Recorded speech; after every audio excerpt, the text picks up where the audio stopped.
陈啊！一起长大的兄弟，你就这么坑我？你说只是日期微调，这是零极品。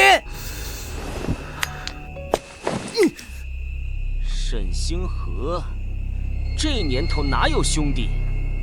只有利益。是你自己蠢。签了这份转让协议，把仓库这批货运去山区小学，咱们就两清。不签，你今天就横着出去。就是死，不会让你们得逞。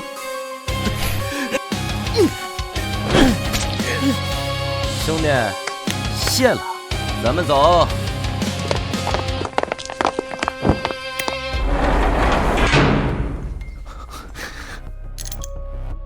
爸，儿子没用。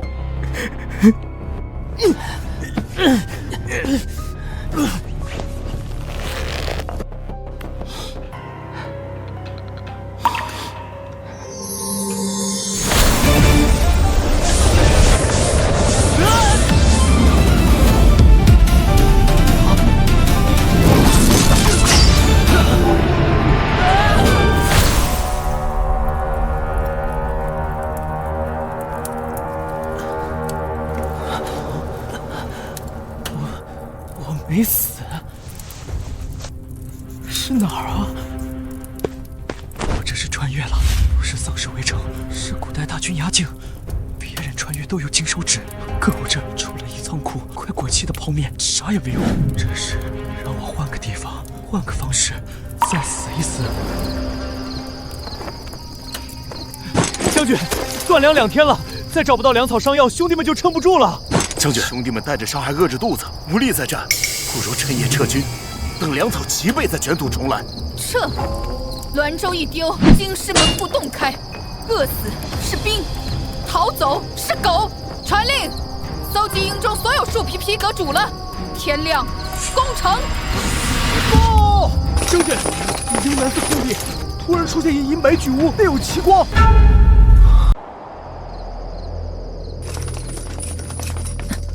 此屋非砖非木，光华不灭。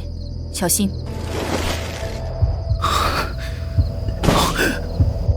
里面何人？出来说话！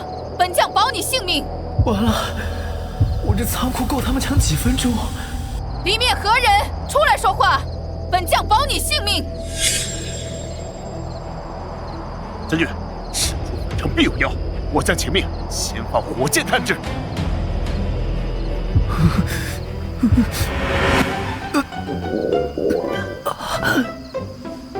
横竖是死，老子吃顿红烧牛肉面，当个饱死鬼不过分吧？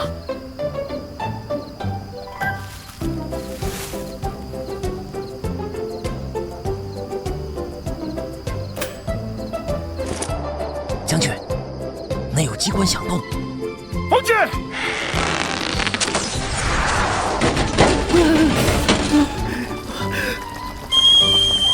将军，里面有响动，像是水沸之声。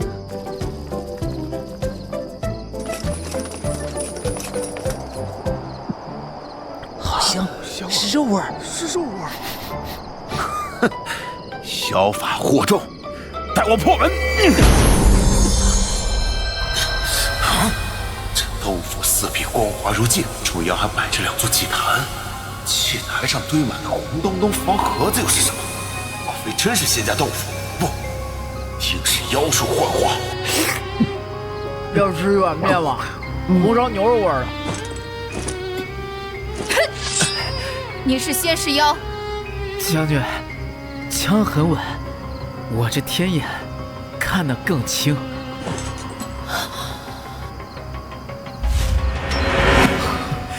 这些人应该是饿很久了，把泡面卖给他们，不就发财了吗？老子就是个天才。此物竟能留影。这儿不是仙府，也不是妖窟，对你们来说，可能是救命的粮仓，也可能是催命的陷阱，就看将军想怎么选了。你说这是粮仓？这个在我们那儿叫方便面，热水一冲，3分钟就能吃。哼，胡言乱语！群众造饭至少需1个时辰。哼，你不信？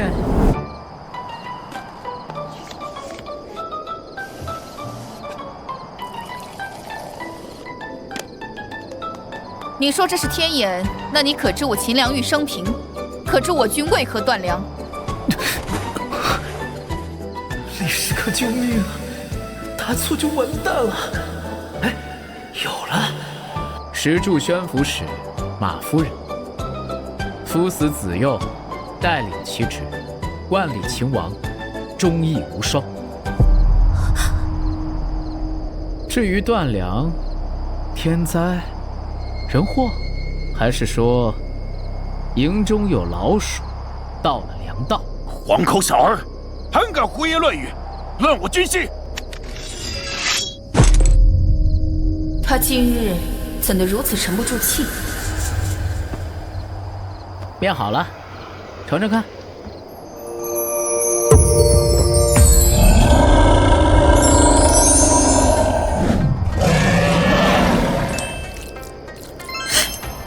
将军，小心有毒！他要害我，何须下毒？这面竟如此柔润爽滑。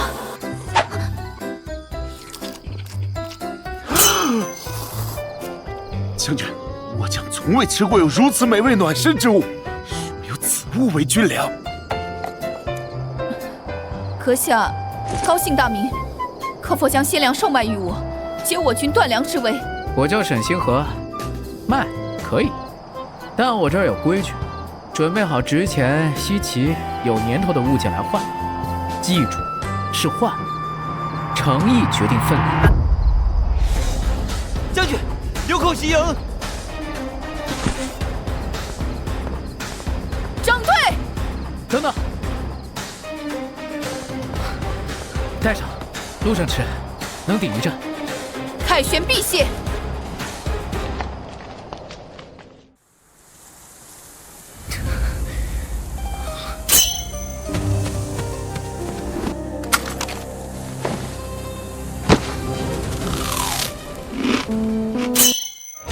将军，这东西真顶饿，浑身有劲儿了。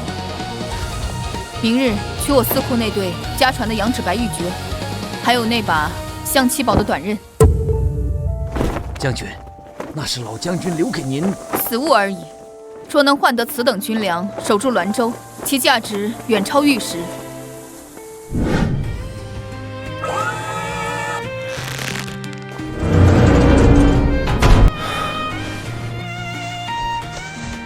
开门红，店还有，水不多了，我还能穿回去吗？沈先生，秦良玉携诚意而来，请开门交易。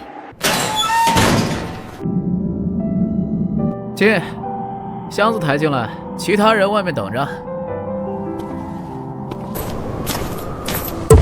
娘，不可！抬箱，进去。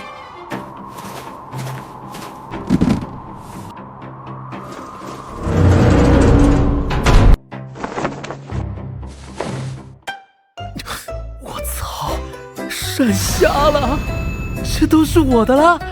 羊脂玉，冰种，发了。这个还行，30香面，这些俗物10香面，5香肉罐头。定窑，关子馆，宋代的国宝啊！什么破烂，脏手。旧物而已，先生若不要，算了，我吃点亏，这些破烂打包，泡面都搬走吧。此人在掩饰什么？那碗莫非比金子还值钱？喏，送你了。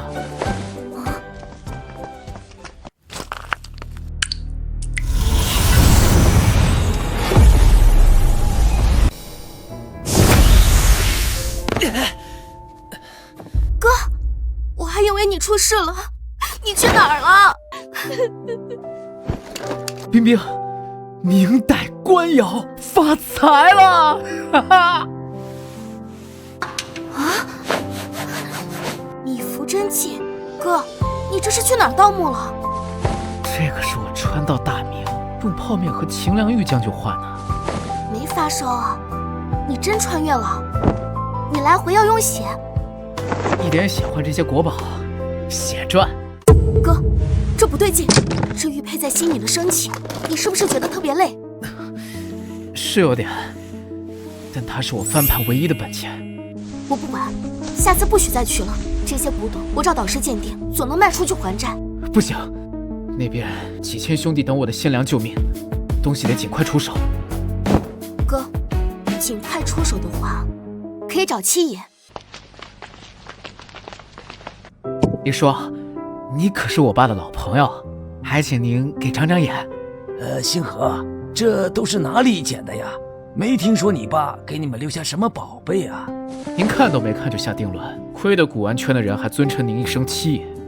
哥，既然七爷不想做这笔生意，咱们找别人。等等，羊脂白玉，明代的定窑官字款，全品秘符真迹，能收吗？不能就收，老子收！这东西放拍卖行，2000万起步。你这东西来历不明的，老宅后院挖的，祖上沈万三，有点家底不正常吗？沈万三，难怪。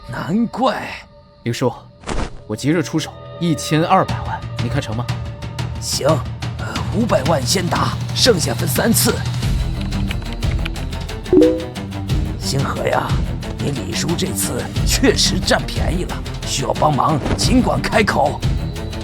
太阳能板、强光手电、无人机、压缩饼干、泡面。星河，你这是要拍《荒野求生》？差不多。放心吧，叔一定给你办妥。沈万三同阴阳2界的传说是真的。大侄子，弄错1、2样，应该没事吧？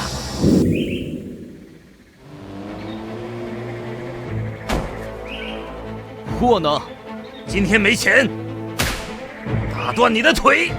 李老板，15.36万，对吧？到账了。王老板21万，刘老板18.5万。到了，沈哥，误会，全是误会。你哪来这么多钱？沈浩，你发给我的那批连期货证据我全有，我发给你爸和世间去，你会怎样？你发呀，看谁先死。试试，债清了，滚！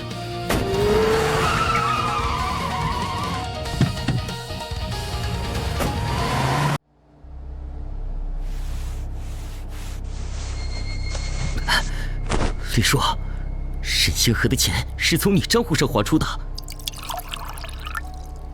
耗子，你爸得了癌症，治疗的怎么样了？看看星河卖给我的明朝秘符真迹，他哪里来的？你看出什么来了吗？是真迹，就是保存的也太好了点儿。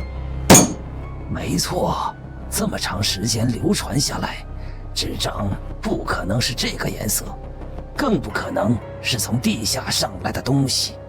星河托我要的货，他要这些东西干嘛？小说里的穿越囤货？假如是真的呢？他脖子上那块玉佩，他说过是祖传宝贝。沈万三的后代，找到秘密，你爸就有救了。怎么做？猎物会自己送上门，等他下次来，请君入瓮。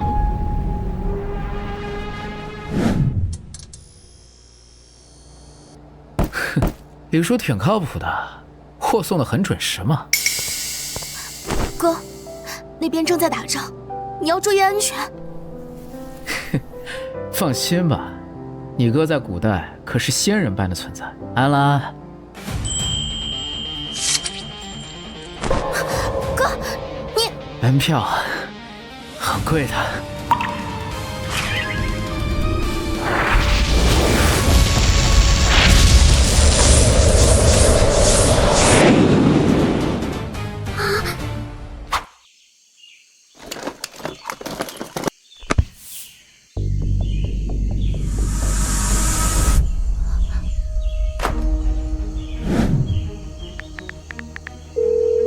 沈同学，你发给我的玉佩纹路和江西明目出土的阴阳诀核心纹一样，这东西邪性，记载能贯通两界，但消耗的不是血，是生机寿元。哥，我绝不会让你死。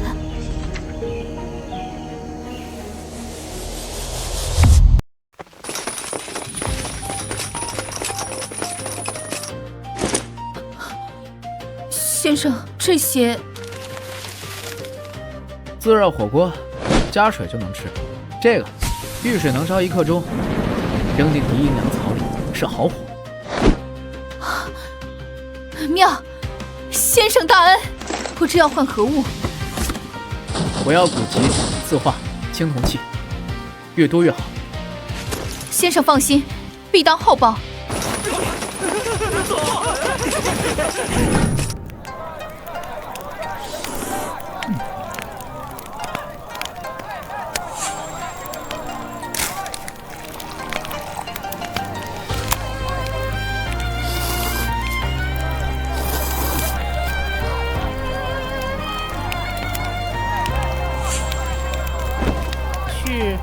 捡回来，这都是秦良玉通妖的铁证。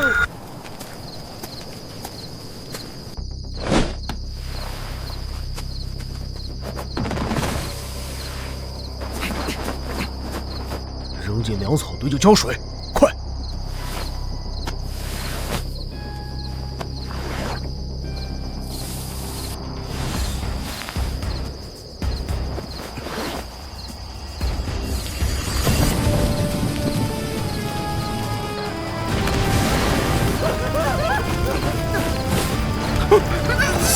妖火，水浇更快！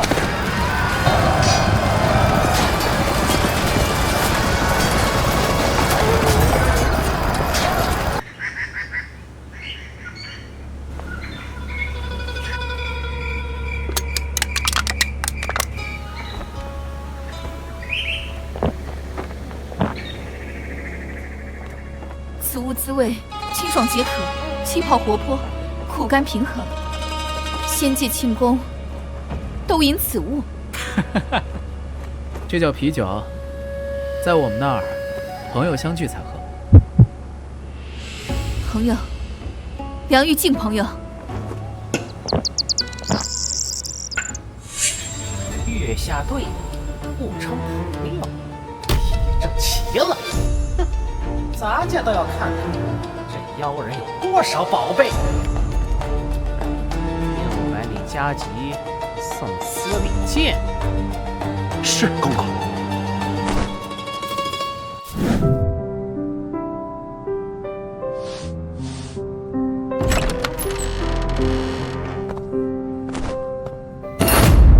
邹掌柜，秦良玉营里那个沈先生，你听说了？王公公的消息比我的货还快。你苏家当年因言获罪，满门抄斩，上面保下你这条血脉，你欠的该还了。晚清明白。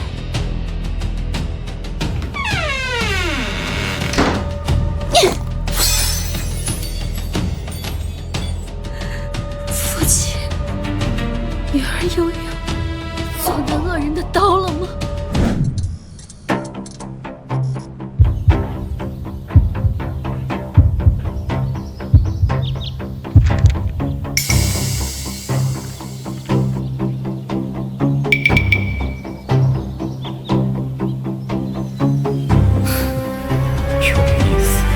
更大完成，却让人盯上我。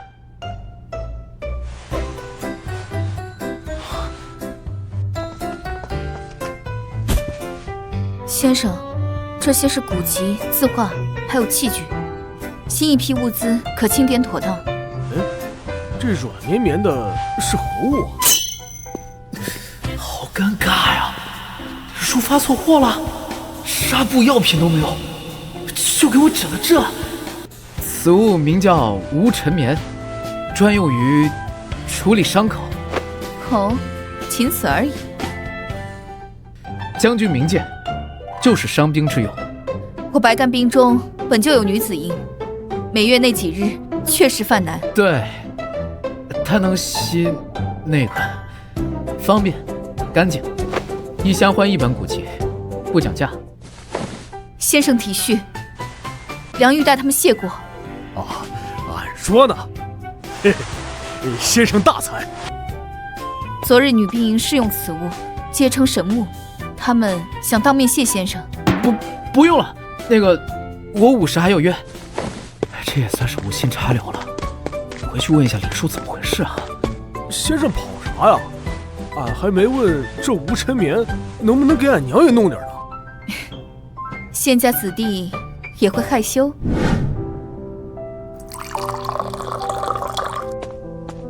看先生这打扮，便是如今滦州在传的那位莲香仙域的活神仙。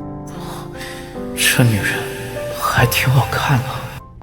苏掌柜，王德化的刀不好当吧？做个交易，用这个换你手里的宋版书和字画。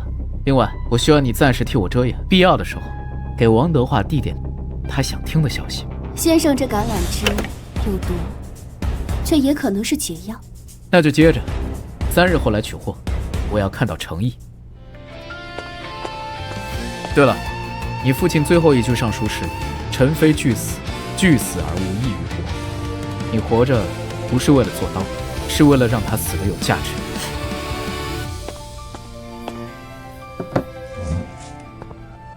父亲，女儿这次不做刀，要做执刀人。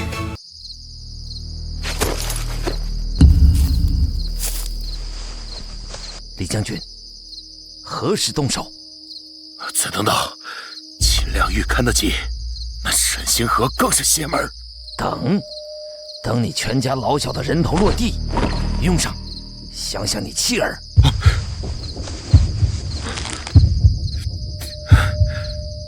我知道了。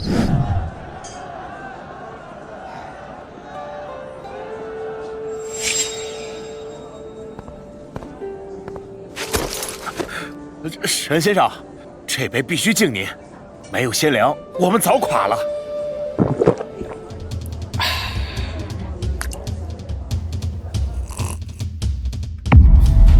酒有毒。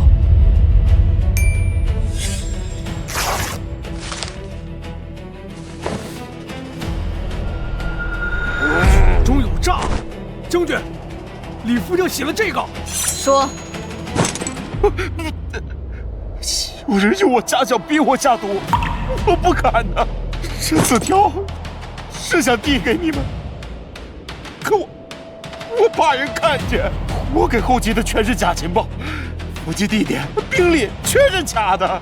我想两边都不得罪，可到头来，我两边不是人呐。忠孝难两全，你选了最蠢的路，拿下！押送京师。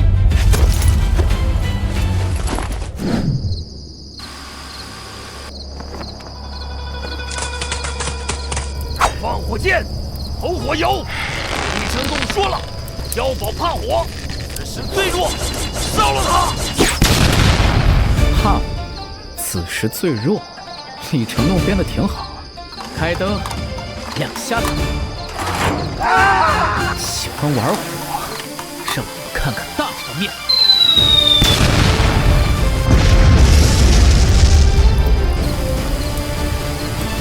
雷鸟，明朝人驯化的雷鸟！杀光这群狗杂种！冲啊！动物龟儿子竟敢骗我！撤！内鬼已除，外敌暂退。我已上书陛下，言先生之功。或可高价采买鲜粮，充作军资。发财了，这妥妥的皇商既视感呀！这买卖没理由不做呀。我回去备货。陛下嘉奖的圣旨和钦差不日就到。将军放心，我一定及时赶回来。我秦良玉勾结妖人的密报都送上司礼监了。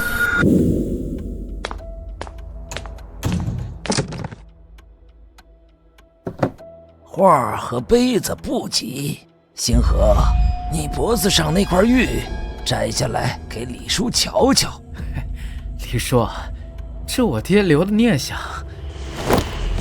念想，我看是你的摇钱树吧？没反应。说怎么用？我的血加咒语，还得是子时。你他妈耍我们！本进密室隔间，子时一到，见真章。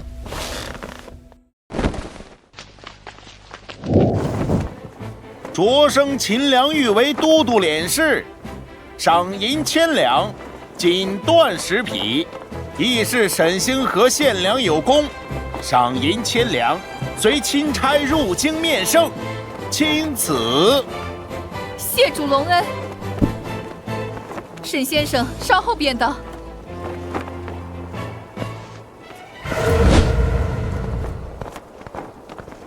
请看这些妖气，秦将军与那沈星河过从甚密。此物非金非陶，轻薄如纸，却坚不可摧。若真如密报所说，能装鲜粮1000万，又或是妖人蛊惑人心的手段。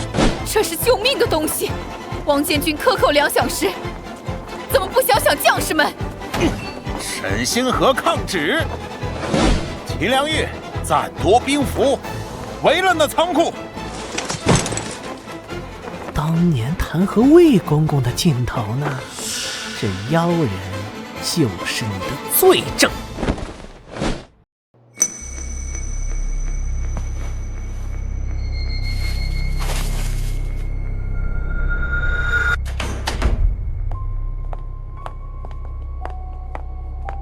时辰到了，星河，别让李叔难做。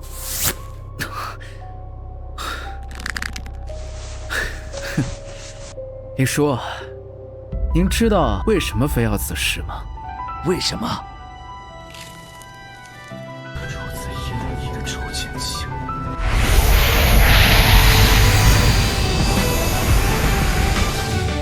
成了，走你！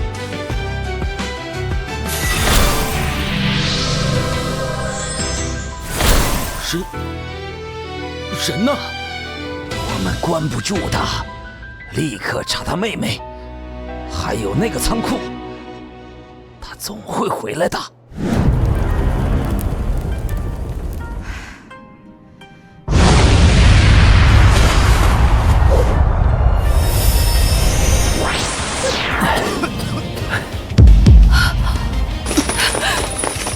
将军，我没迟到吧？沈先生，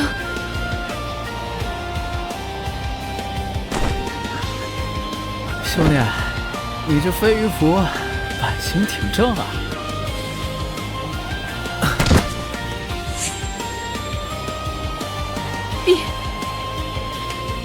陛下，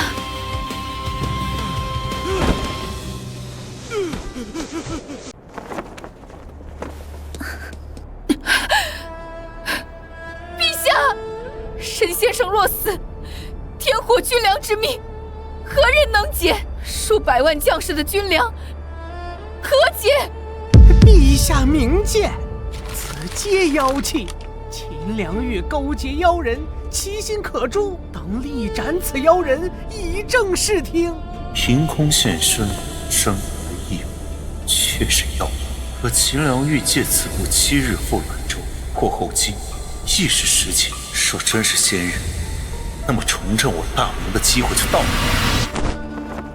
来人，派精兵把守此地，传随行太医为仙人看病。说仙人有个好胆，唯你们试问。陛下，此此乃妖人最虚弱之时，我等应尽快将其抹杀，以绝后患啊！陛下，若待妖人苏醒，只怕是我大明危矣。放肆！什么时候轮得到你来教朕做事了？小人不敢，小人不敢。圣上息怒。仙人，可千万不要让朕失望，朕压上可是大明的国运。沈先生，你可千万不要有事。这个破明朝，没有空调，没有风扇，老子都快热成狗了。我身上的伤，谁给我包扎的？秦良玉呢？我记得不好，秦将军还等着我送东西呢，我得赶快去找他。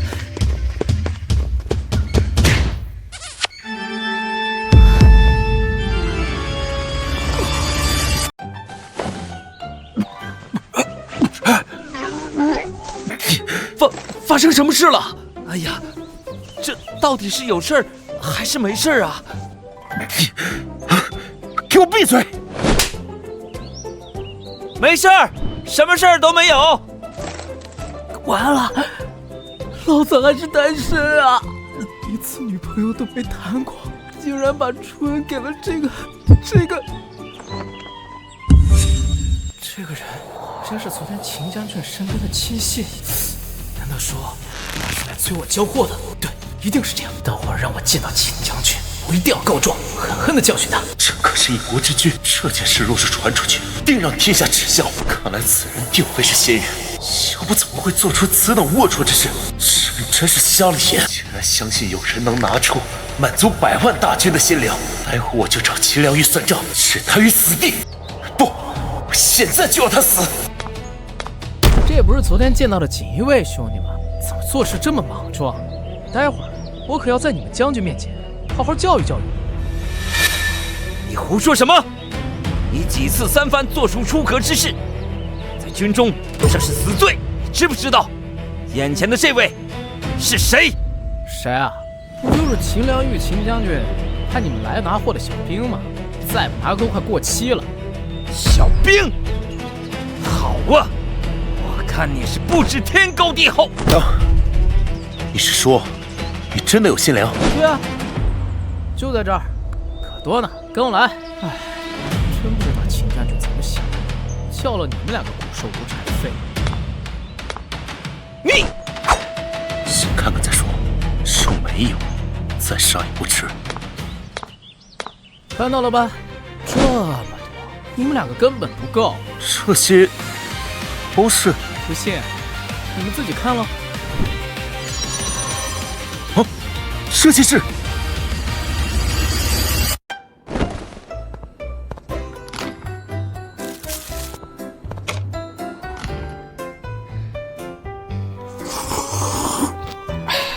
嘿嘿，怎么样，香吧？这汤头，你们那鱼羽前街最好的酒楼都做不出来。仙长，不，仙人，之前只听秦将军说您的食物乃仙粮，我还不信。今日一见，不是一尝，果然名不虚传呀！哇，在京城这么多年，我还从来没有吃过这么好吃的东西。我现在信了，您真的是仙人。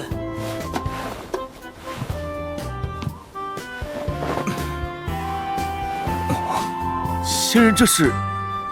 拿去拿去，泡面而已。没想到你们刚才还不信，结果吃起来跟饿死鬼一样。估计平常也吃不饱饭吧？秦将军可能舍不得给你们，这2桶算我送你们的，藏好了啊。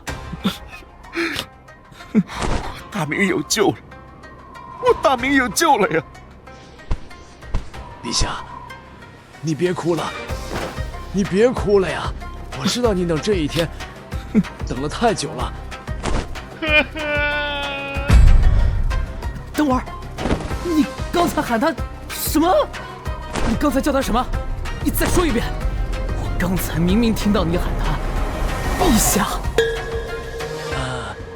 那个，坏了，刚才一激动，把陛下的真实身份说出来了。陛下千叮咛万嘱咐，不让我说的，我给忘了。仙人，你听错了，别人姓毕，单名一个夏。我朋友第一次吃饱饭说错话了，见笑了。啊，原来是陛下，哎，我还以为陛下呢。只不过仙人，请问你们那边的人是否有对我们当今圣上的评价呢？还说自己不是皇上，还说自己不是皇上，真当我沈星河傻？评价当然有了，不仅有，而且对他的评价还很复杂呢。哦，怎么说的？仙人，请速速说来。想考我？送分题是吧？很复杂，褒贬不一，但是可以用一句话来形容，他真的做到了天子守国门。那然后呢？就这一句？不错，就这一句，够多了，再多天机不可泄露。啊？这是什么？好话，只要这一句就够了，对得起列祖列宗，此等贤良，我受之有愧。别矫情，我们那儿狗都不止。不是说你啊，仙人，骑士钦差带着嘉奖的圣旨来了，但是先生迟迟不出现，王德化便拿出了妖气，说先生你是妖人，还举报秦将军与先生你过从甚密。但是你放心，我等必将辅佐仙人平反。好，有你这句话，我就放心了。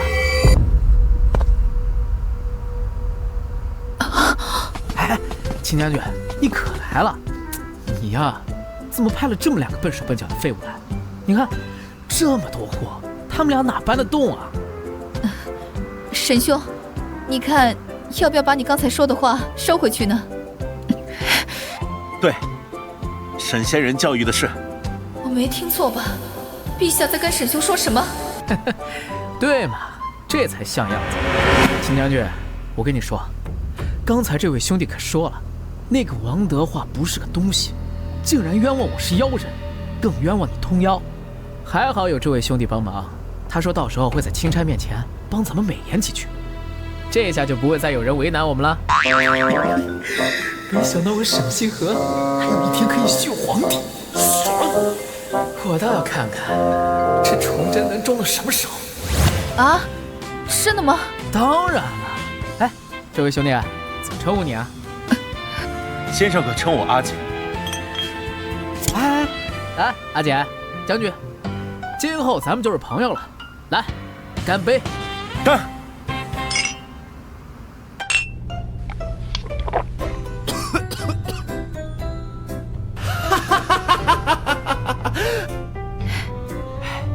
兄弟，以后饿了就来我这儿，泡面管够啊！必当再来。仙人，我们哥俩这就回去准备，即刻回京向圣上禀报。有劳。哎，后面这位老哥哥，先生，你家总齐大人姓你们，劝着阿简多吃点东西啊，别饿出病来。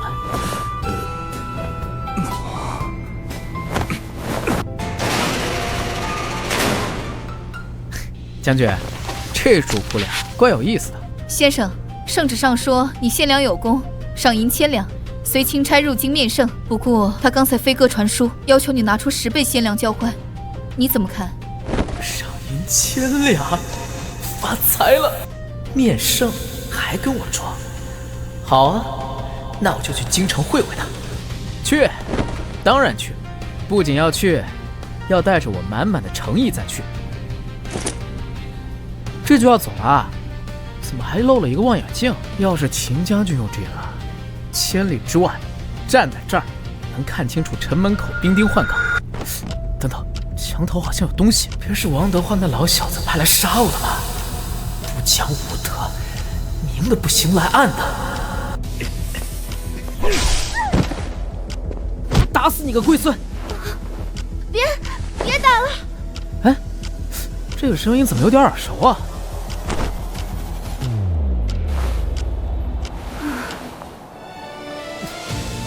苏婉晴，怎么会是你啊？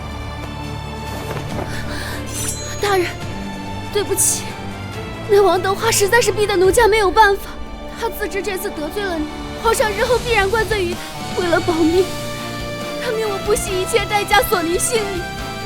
若奴家不从，就不再帮奴家翻案，沉冤昭雪。奴家自知对不起您，愿以死谢罪。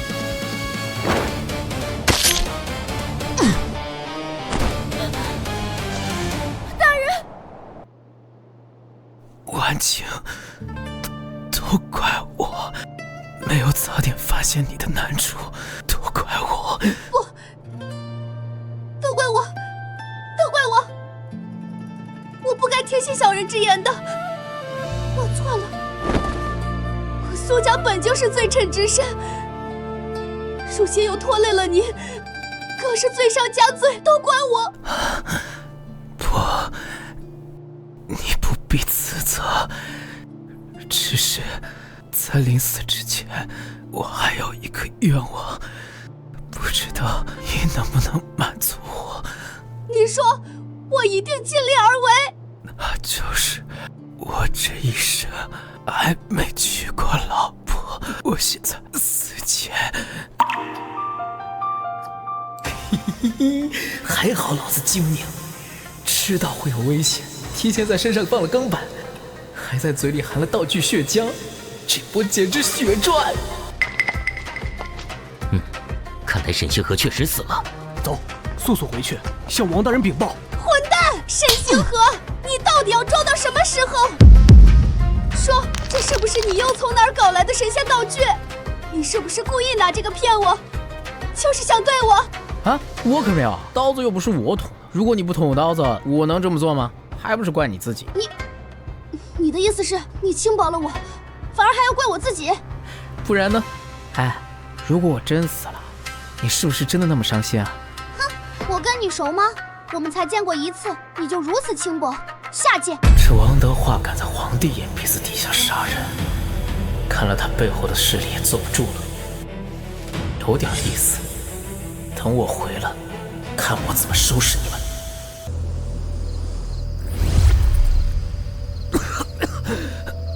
每次回来都想扒层皮啊！冰冰，还好你没事，我担心陈浩和七爷对你不利。哥，你的白头发又多了，脸色还这么差。没事，你哥命硬，这次有惊无险，还见到了大老板。这么多金子，哥，你老板这么有钱的吗？老板是皇帝，能没钱吗？皇帝，那不是更危险？放心，现在你哥我在大明可是皇上，我这次回来就是进货的，带我进10倍的货回去，到时候皇帝赏的钱，咱们几辈子都用不完。陈浩和七爷这几天在老宅和这个仓库附近转悠过好几次，真是阴魂不散。冰冰，你这几天别住宿舍了，去周教授家，或者找个安全酒店。我处理完这批货，再想办法解决他们。我有这些，能保护自己。好，那先帮我查查资料。哥，你看，解决反噬的方法。这是说，找到凤佩就能压制反噬？苏婉晴身上好像有一块，不知道是不是。那你靠近她有什么特别的地方吗？被你这么一说，好像那次和他那个之后，我确实精神了一阵。哥，有情况啊！我是不是快有嫂子了？胡说八道什么呢？老哥，你怎么还脸红了呀？不过嘛，话说你这么大年纪了，也该给我找个嫂子。只是不知道，这古代的嫂子你怎么给我带回来啊？哎呀，对呀，就算我和他在一起又如何？我们生活在不同的时代，真的有办法在一起吗？哥，你疯了？进这么多货？这才哪到哪？这是大 boss 交代的任务。你哥可是要在古代开连锁超市的好吗？沈老板，您这像是要穿越回古代啊！少打听，哥，我先去上学了，晚上我给你炖排骨。哎，不用那么累，慢点儿，路上注意安全啊。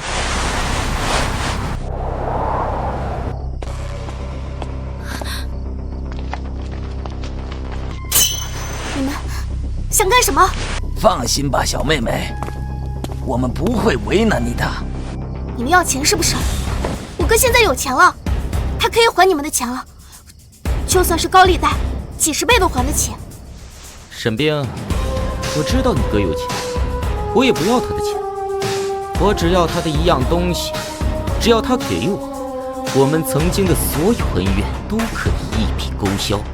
东西？什么东西？放心，绝对不值钱，就是你哥身上带的玉佩。来，带我们去你家，只要你拿给我们马上走。不好，不知道他们想的什么鬼，一直都是哥哥保护我，这次要换我保护哥哥，我一定要想办法。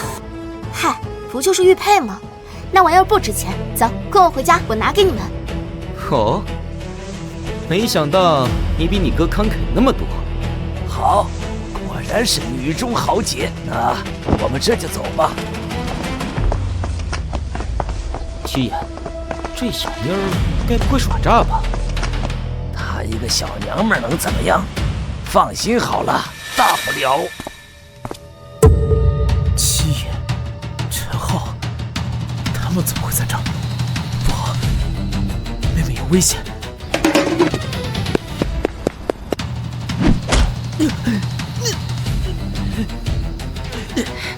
妈的，敢打老子，给我往死里打！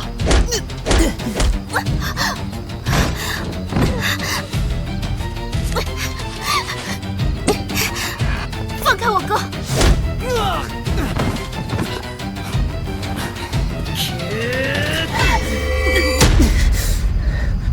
冰冰，怕不怕？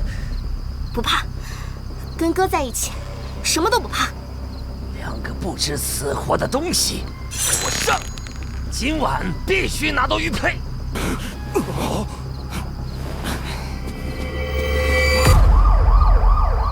谁报的警？你以为我傻？进来之前就拨好了。七爷，陈浩涉嫌绑架、故意伤害，等着坐牢吧。七爷，快跑啊！警察来了！沈星河，你以为报警就完了？我背后的人惹不起，玉佩迟早是我的。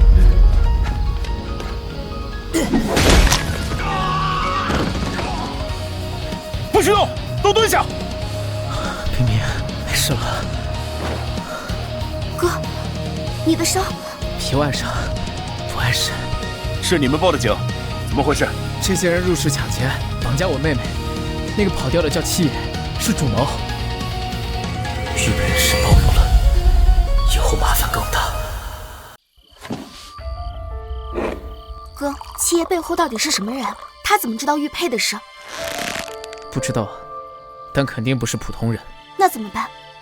他们还会来的。冰冰，你说这玉佩到底是什么？为什么能让我穿越到明朝？为什么七爷他们这么想要？哥，你还记得上次查的族谱吗？上面说阳佩主穿梭，阴佩主调和。你手上这块是阳佩，那还有一块阴佩。七爷要的可能不只是阳佩。阴佩，苏婉晴身上好像有一块。难道说2块玉佩合在一起，有什么特殊的力量？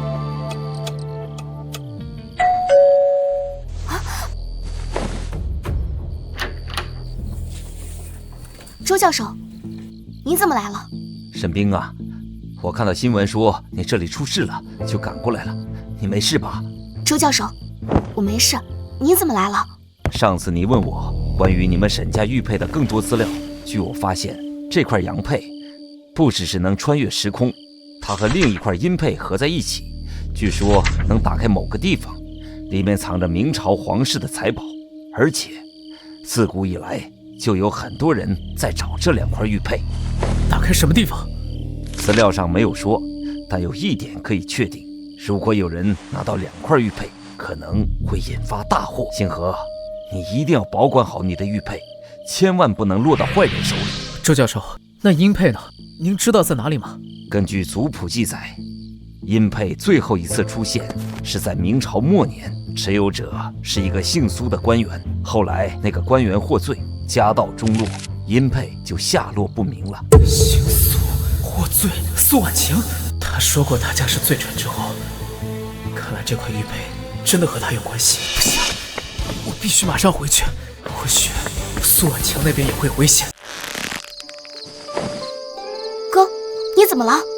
我得赶紧收拾货物回去，或许那边也有人在找玉佩。哥，你身上的伤还没好。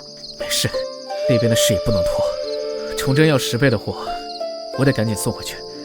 而且王德华还在京城等着害我呢。这么多应该够用了，但这一次我得带点防身的家伙。看来是时候给古代人一点小小的现代震撼了。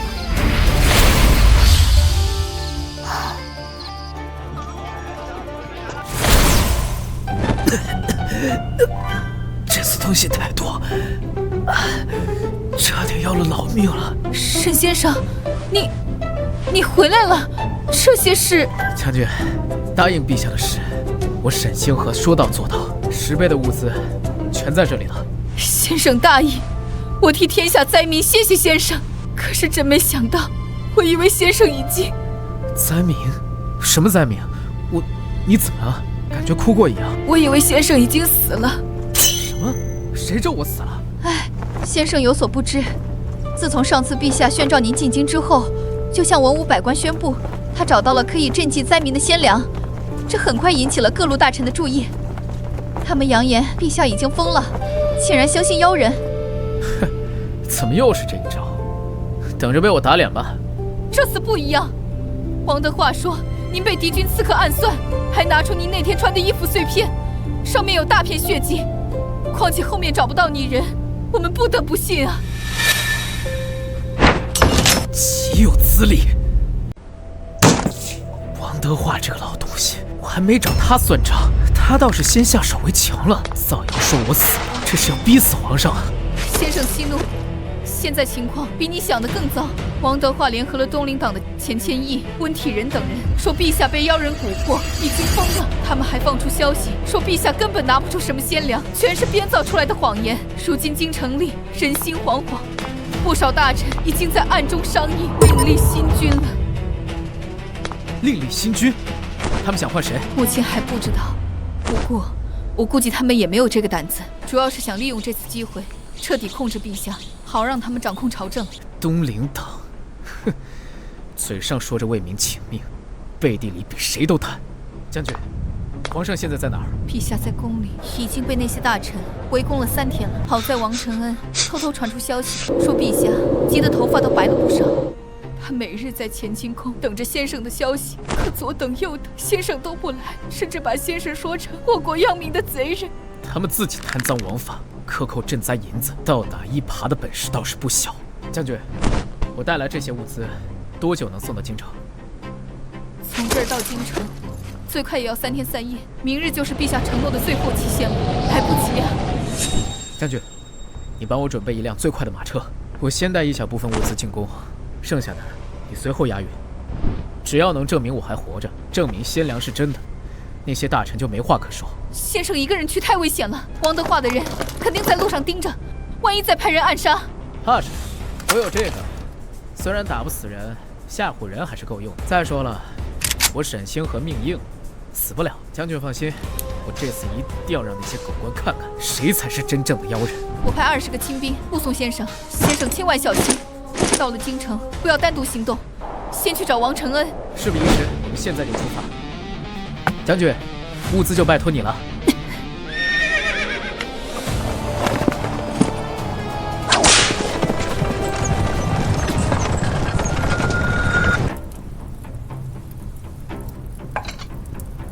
3位大人，明日就是最后期限了。那个所谓的仙人到现在还没出现，看来是真的死了。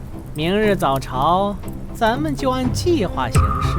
王公公放心，明日我等一定齐心协力。陛下若是拿不出鲜粮，到时候咱们联名上书，请陛下将赈灾之事全权交给我等处理，灾民的银子自然要花在刀刃上。钱大人说得对，陕西大旱，朝廷拨了50万两赈灾银子，可那些银子到了下面，10成里能有1成到灾民手里就不错了。与其让那些地方官贪了，不如咱们自己来，反正都是贪，谁贪不是贪？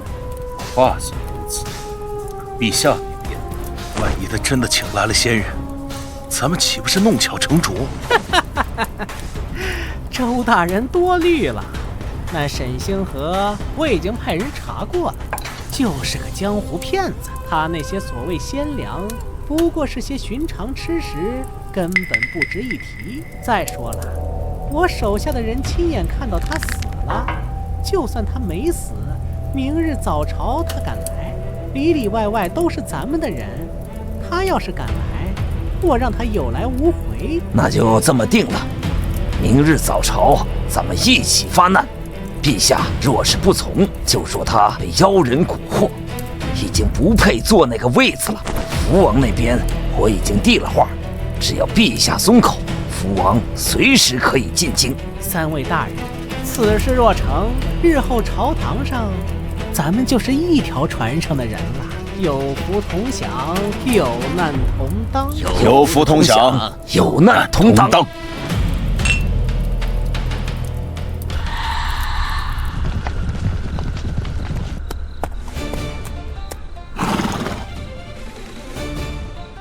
沈仙，哎，在外面叫什么？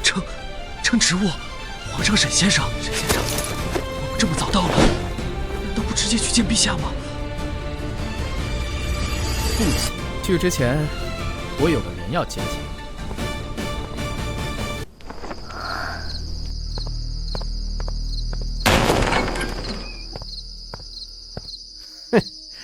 苏姑娘真是对不住了，王公公说了，明日早朝之前必须把你这颗棋子处理掉，免得那沈星河万一没死，拿你来做文章。唉，真是可惜啊！这么好的尤物，真想享受享受啊！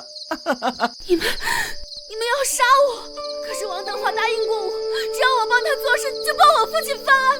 他答应过的，我都做了，为什么还要这样对我？翻案？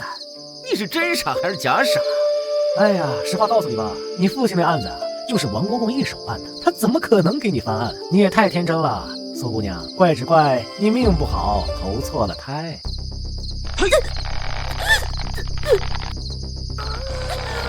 沈星河，你不是说不来救我的吗？你什么？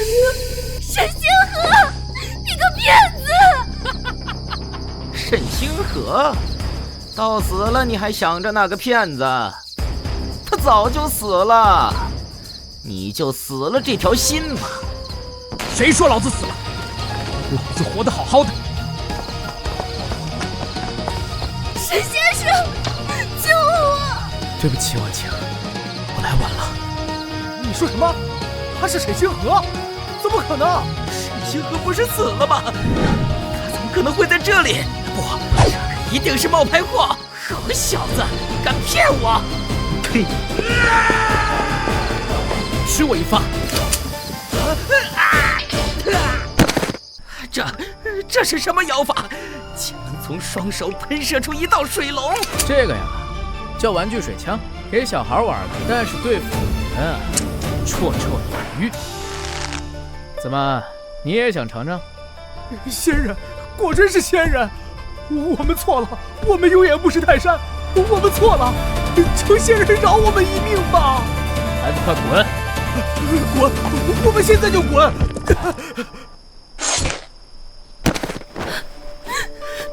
你不是说你会来救我的吗？你怎么才来？没事了，我来了。沈先生，你就这样把他们放走了？万一他们回来报复呢？我这是给他一个警告，敢派人暗杀我，还绑架朝廷命官之物，我绝饶不了他。婉清，婉清，你怎么了？依小人看，苏姑娘多半是惊吓过度，外加被绑了不知多久，昏死过去了。我这就去找大夫。慢，说那么多，不就是低血糖吗？小 case 啊！哎，沈先生，真的不需要请大夫吗？你怎么那么麻烦？你不信是吧？你也来一块，吃完保准你打了鸡血一样。来，就这么个小东西，它能管用？俺的个娘啊！不愧是仙人的东西，真管用啊！也给我尝尝。婉晴，你醒了啊！快，黄德华他们要对陛下不利，速速进宫去帮他。马上天亮了，你们几个带人护送苏姑娘去安全的地方。我要马上进宫，放心，只要你们做到，巧克力管够。是。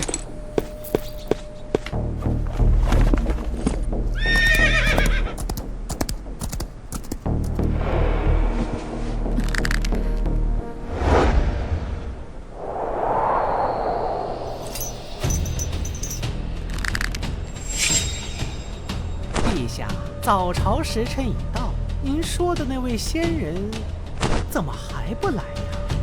该不会是真的死了吧？啊！王德化，你放肆！仙人说了会来，就一定会来。陛下，臣等已经等了3天了。如今天下大旱，百姓流离失所，赈灾之事刻不容缓。陛下若是拿不出贤良，将赈灾之事交给臣等来办，臣等定当尽心竭力，不负皇恩。钱大人说的是，陛下，臣等知道您忧心国事，可这世上哪有什么仙人？与其相信那些虚妄之说，不如务实一些，将赈灾银子拨下去，让百姓早日得到救济。陛下，臣等也是为了江山社稷着想，仙人之说太过虚幻，不如什么？不如让你们把赈灾银子分了。朕告诉你们，赈灾的事，朕自有主张。仙人马上就到。陛下，您就别再骗自己了。那沈星河早就死了。您要是拿不出贤良，就请下旨，将赈灾之事交给臣等来办。否则，这满朝文武如何信服？请陛下下旨，请陛下交付赈灾之事。秦良玉秦将军到。陛下，仙人已经到了，他让臣先来禀报，说他随后就到，还说有一件宝贝要献给陛下和各位大人。什么？仙人到了，他在哪儿？陛下，仙人说他马上就到，他让臣先来禀报，是怕陛下等急了。马上就到？这话陛下已经说了3天了。秦将军，该不会是陛下让你来演戏的吧？想用这种把戏拖延时间？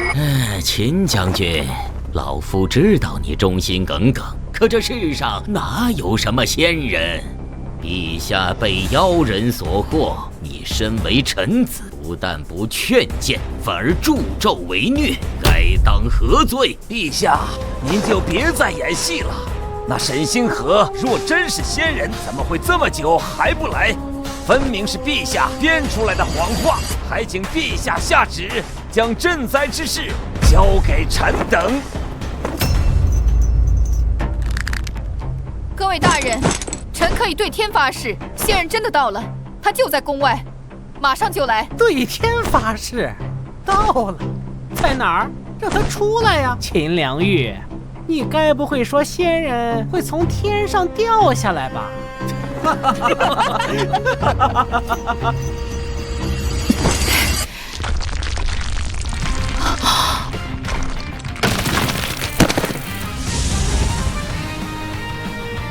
陛下，沈星河来晚了，不好意思啊，爬屋顶的时候脚滑了一下。不可能，他怎么还活着？王公公，不好意思，让你失望了。我沈星河没死成。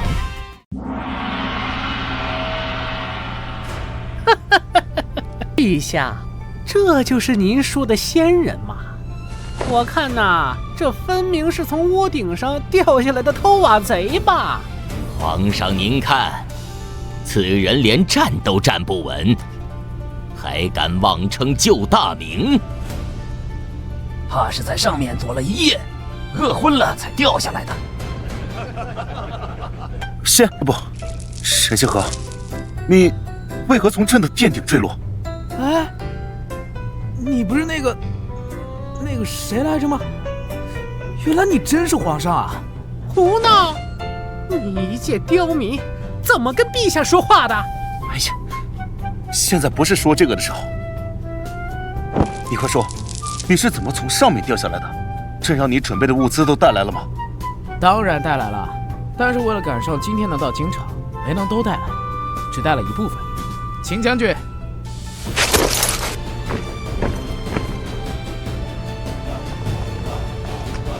对，就是这个，快拿热水分给各位大臣尝尝。诸位，快尝尝。陛下，这种东西真的能吃吗？对呀，陛下，万一这妖人下毒，又该如何是好？怕什么？此乃仙粮，怎会害人？来人，给朕也来一份，看好朕也馋了。陛下，万万不可呀！您可是龙体，若有个闪失，这……你懂什么？朕意已决，拿过来。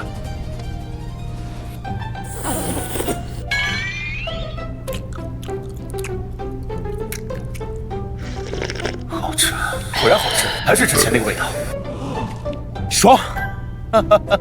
各位，快尝尝吧，快！我从没见过陛下竟用如此失态的方式吃食，这难道真是仙粮？这是什么味道？就算是把京城所有名厨放在一起，也做不出来的美味呀！这味道！别吃了，别吃了！看来此事能成。两位爱卿，如何呀？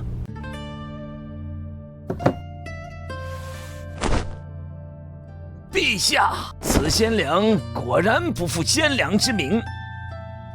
那就将此事全交给沈星河沈先生吧。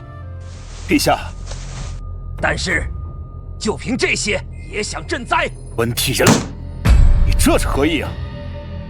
陛下，您此前所言非虚，但是这赈灾和打仗不一样，光靠粮食救不了百姓的灾。这帮灾民是因为常年大旱导致的，说只是放粮，根本解不了灾民最基本的难题。对，周大人此言甚是。陛下，若光是放粮解决不了问题，明年万一再次大旱，难道还要请仙人拿仙粮？那我大明国库岂能消受得起呀？不错，就算沈兄能一直拿仙粮又如何？近年来大旱，水灾不断，这样下去根本不是办法。但是赈灾款若是交到他们手上，只怕是……既然这样，那就彻底解决干旱不就好了？妖人，你别以为拿出仙粮就能洗去你妖人的身份。怎么，你能拿出仙粮，我们姑且可以认你，但是想要解救干旱，那是要逆老天的旨意。你不会想说你有那种本事吧？那就算是陛下天子，恐怕也做不到啊！陛下，此人这是欺君之罪啊！陛下，请您降罪。沈先生，你不是想要祈雨？但是这祈雨之术乃是玄学，就算是你，恐怕也……众爱卿所言非虚呀，除非沈先生有逆天改命之玄术，但是想彻底从根本上解决灾民的饥荒问题，有什么做不到的？不就是要祈雨吗？很轻松啊。口出狂言！陛下，我请求派人立刻处死这妖人，免得他妖言惑众。慌什么？陛下，我现在就可以展示我是怎么给灾民解决旱情的。要是我做不到，你们要杀要剐，随便。沈先生，你已经为大明将士提供了很多鲜粮了，不必再冒这个险了呀。陛下，各位大臣，你们好像忘了一件事，我可是从天上掉下来的，你们就不好奇那上面有什么吗？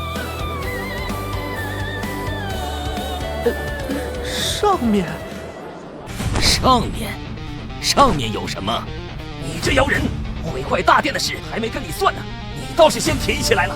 各位大臣，别急嘛，你们就不好奇我这箱子里放的是什么东西吗？来人，这里面肯定是放的妖物，快来人呐！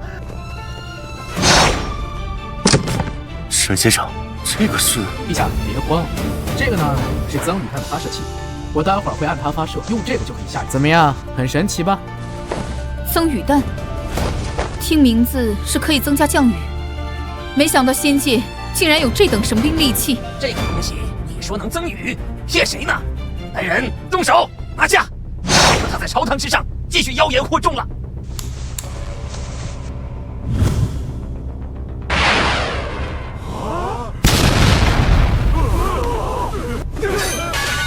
妖法，这肯定是妖法！什么妖法？这是我放的小型火箭打的增雨弹，你猜我为啥去楼上？那不就是为了去部署设备？陛下，这妖人说了半天，可外面依旧是晴空万里，完全不见下雨的迹象，难道还不能定他的罪吗？对呀，说了半天又不能下雨，陛下，您还等什么呢？这可是欺君之罪啊，绝对不能轻易饶恕他。喂，你让增雨弹飞一会儿啊？你急什么？它得有个过程才能下雨啊！你懂不懂科学原理啊？请陛下三思。陛下，沈先生救我大明上万将士于危难，理应功过相抵才对。不是，秦将军，连你都不信我了吗？我说了，等一会儿就下了。眼下只能先将沈先生抓起来，事后再说了。来人，给我把这妖人拖下去。是。现在我看你还怎么蛊惑陛下？你不是仙人吗？你不是能祈雨吗？这么久了，怎么连个毛都没下来呀？你那么激动干嘛？我告诉你，只要你走出这个屋子，大雨马上就下。哎呦，是吗？那我现在就出去。来，你不是有雨吗？哪儿呢？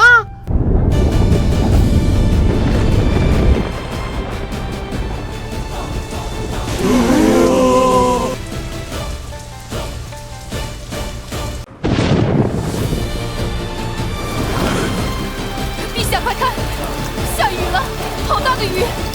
沈兄所言非虚啊！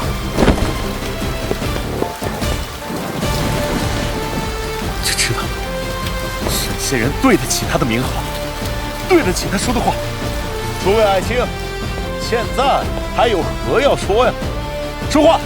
怎么现在一个个都跟个哑巴一样了？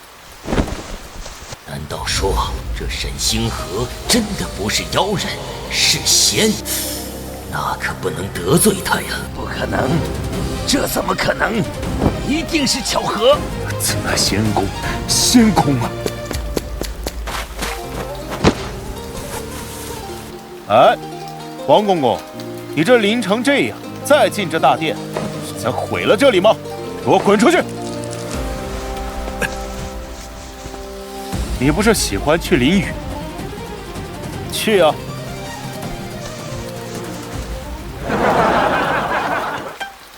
沈先生，既然各位大臣已再无异议，不妨把你那个什么增雨弹多给朕些。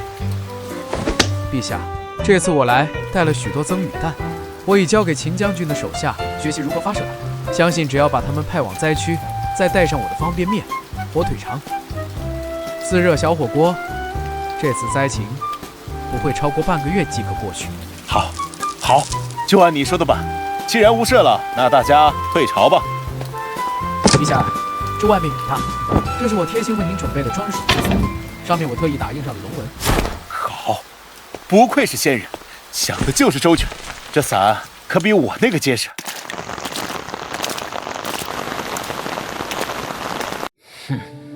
这个神仙河，你别以为赢了这次就可以高枕无忧。不管你耍的什么戏法，我早晚会揭晓你的伪装，让你跪在我的面前，求生不能，求死不得。苏小姐，您都在这儿来回走半天了，要不先坐会儿？您毕竟身子刚好没多久，需要休息。不行，沈先生他这次进京，只怕是九死一生。真不知道他怎么样。要是他有个3长2短，我有个3长2短，你要怎么样呢？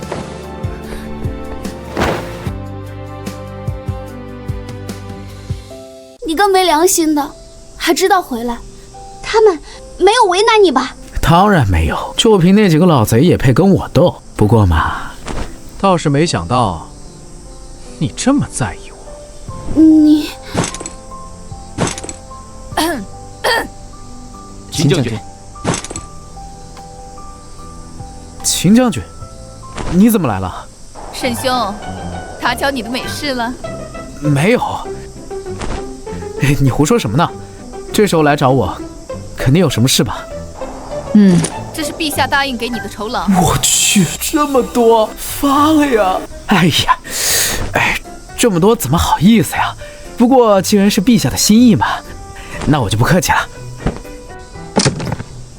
哎，秦将军，这是怎么回事啊？沈兄，其实你有所不知，近几年我大明连年征战，灾害不断，国库空虚，陛下真的把钱能发的都发了，眼下实在是拿不出那么多钱了。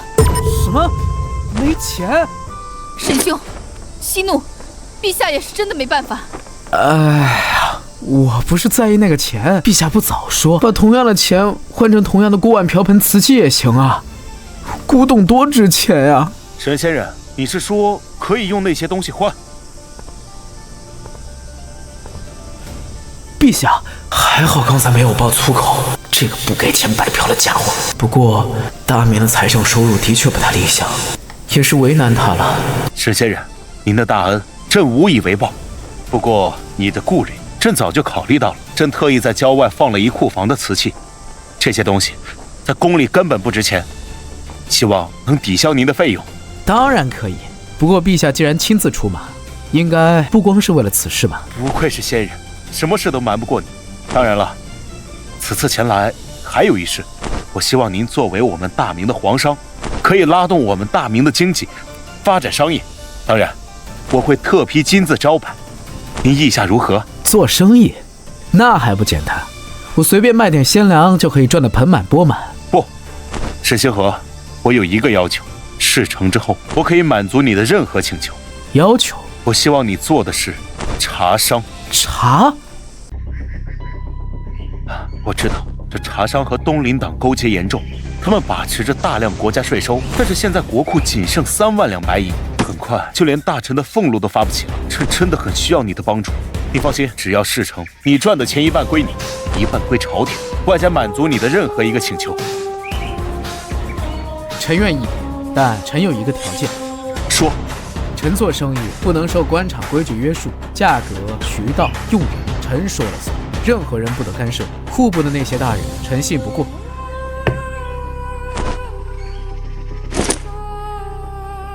准。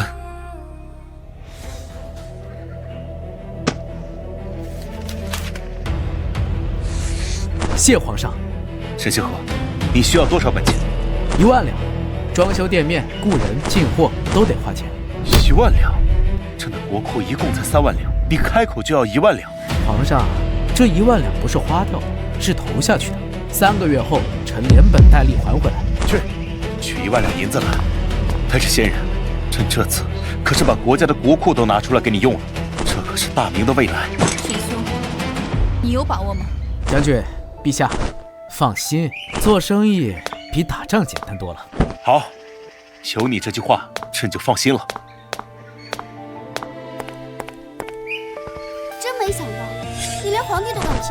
骗？我需要骗吗？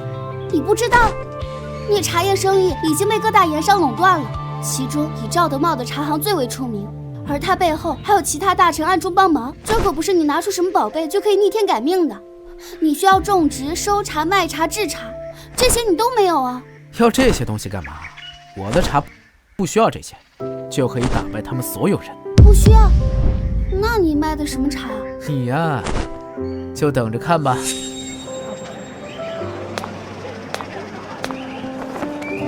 欢迎光临，沈先生，你真的要在这里开店？这一带的铺面租金可不便宜。贵有贵的道理，这条街是京城最热闹的地方，人流量大，铺面贵，但生意好做。就这间了。这间？这铺面一年租金要3000两，太贵了吧？不贵，1楼卖奶茶，2楼卖果茶，3楼做雅间，光1楼一天就能卖几百杯，1个月赚的银子够付几年租金的。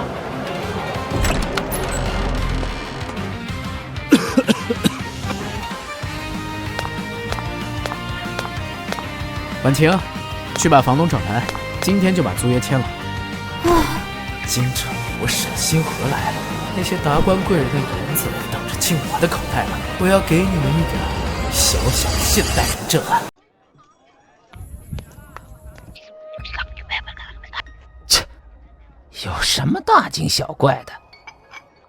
哎呀，掌柜的，听说皇上给了他一道圣旨，谁敢阻挠他的生意，先斩后奏。赵会长，钱大人，您也知道了？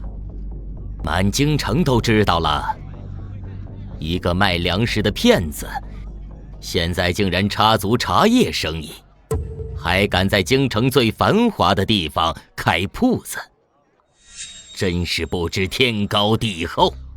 可我听说他手里有皇上的圣旨。圣旨算什么？这里是京城，是我们的地盘，他一个外来户能翻出什么浪花？钱大人，您有办法？别管他卖什么茶，咱们只要价格比他低，看他怎么活。况且各路茶商都是咱们的人，没人给他进货，他拿什么跟我们斗？高，实在是高。沈先生，赵德茂和钱谦益在京城势力很大，他们不会让你安安稳稳做生意的。我知道，我当然知道了，所以我得想点他们想不到的法子。什么法子？买1赠1、代金券、会员卡，这些法子他们听都没听过。买1赠1、代金券，那是什么？买1杯奶茶送1杯奶茶，这叫买1赠1。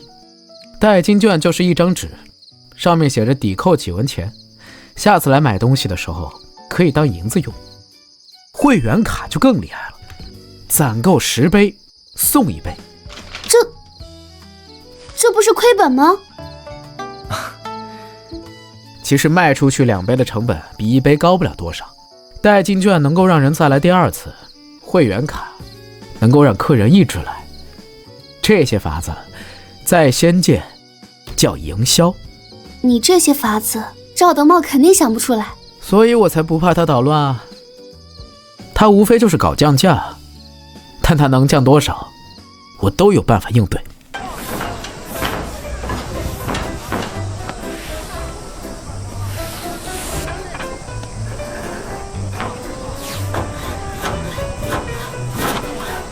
柜台放在正中间，要醒目，墙上挂上价目表，字要大，门口留出一块地方，排队用。其他的人给我去门口，把我交给你们的歌唱一遍。是，你爱我，我爱你，奶茶就喝星河显音。很好。沈掌柜，您要求的这些活得半个月才能干完。10天，多1天扣1天的工钱，提前完工，每人赏2两银子。各位，加油干！沈老板有的是钱，不会亏待大家。不好了，沈公子，又咋了？赵德茂他们把附近所有能买到的茶叶都收走了，现在我们根本买不到茶，这可怎么办啊？就这呀？怕什么？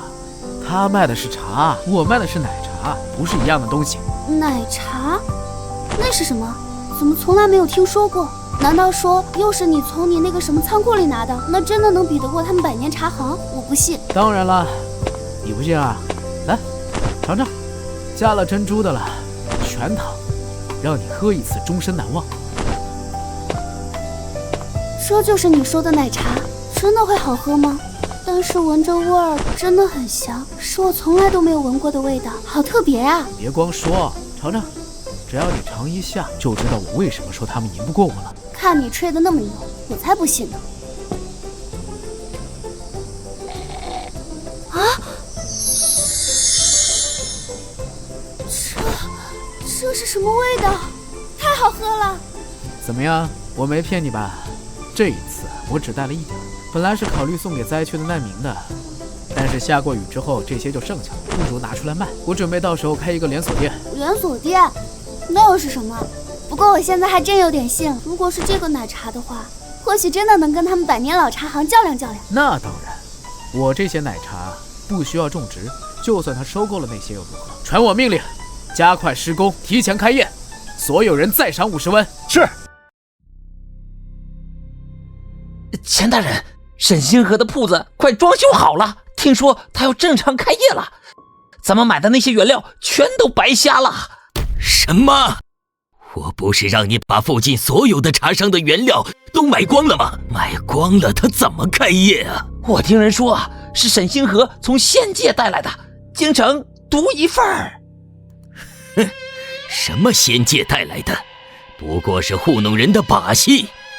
这样，他开业那天，咱们也在对面摆摊，茶价降到10文一杯，看谁还去买他的茶。10文？那不是亏本吗？亏几个月，把他赶走了，咱们再把价格涨回来。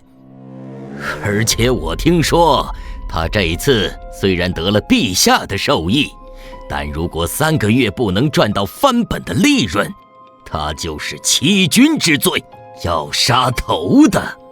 咱们这次必须弄死他。放心，事成之后，好处少不了你的。行，就这么办。各位，百年老号赵德茂茶行，所有茶品均降价10文。什么？10文？这百年老店可不会突然降价呀！哎，我要买。你看你，不是说有办法吗？现在顾客都去人家那边了，就算茶再好喝有啥用啊？没人家便宜。慌什么？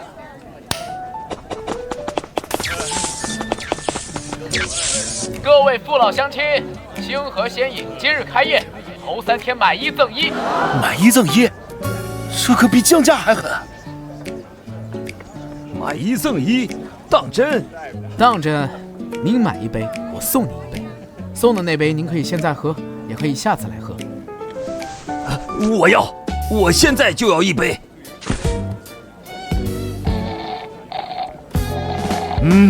好喝，真好喝，再来2杯。大家慢点，慢点，排队啊！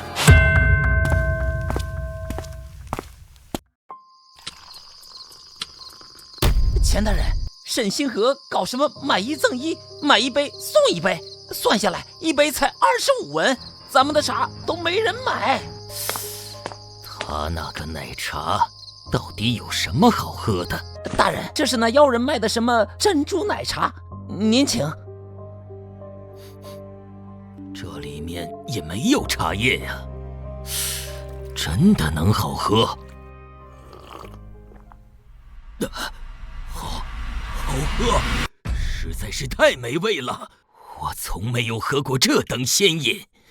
哎，这里面的东西软软糯糯，简直是极品的搭配呀！啊，大人，您怎能长他人志气，灭自己威风呢？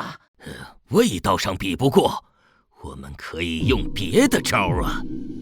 别的？什么别的？他不是喜欢进货吗？那我们把他仓库烧了，不就行了？啊！可是我听说这个妖人会祈雨，大人，您不是见过吗？我确实见过，但是这祈雨需要时间，等雨下来，黄花菜都凉了。可是他仓库被锁着，我们也进不去呀。而且他的伙计工钱很高，难以买通。你傻，买通不了？难道他的伙计没家人吗？对呀，还是钱大人想得周到，小人这就去办。哎，你看，按照现在这个样子，估计这个月的利润最起码有2000两呢。但是奶茶快卖完了。什么？不是还有好几箱吗？是啊，但是我的目标可是成为全国第1茶商，我要开连锁店的。那些存货最多撑半个月，奶茶不够的话，我怎么开啊？那你是不是又要走了？放心，我很快就回来了。那你把这个拿上。这是我们苏家祖传的瓷器，现在留着也没用了，不如给你，或许你还能多带点东西回来。这个东西怎么感觉有点眼熟啊？好像在家里看过。你什么时候走？今晚就走，早去早回。我不在的这几天，店里的生意你盯着点。奶茶省着卖啊，别一下子卖光了。你放心去吧。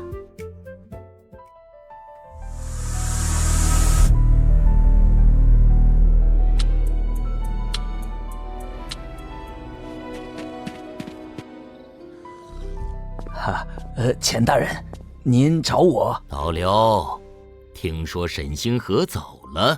是大人，听说他要去什么仙界进货，然后就不知道去哪儿了。我之前听公公说过，此人每次回去都要将近1个月才回来，这么长时间，他肯定完了。他走了，什么时候回来？不知道。他仓库里还有多少奶茶？不多了，最多撑10天。没有他进货，店就得关门。老刘，我给你100两银子，你帮我把那个仓库烧了，烧得干干净净。烧仓库，那可是杀头的罪。他开店有陛下的批示，我们怎敢？你不说，我不说，谁知道？沈星河回来，只以为是意外失火，100两够你全家吃一辈子了。况且你也不想你女儿嫁给贵夫吧？好，我干。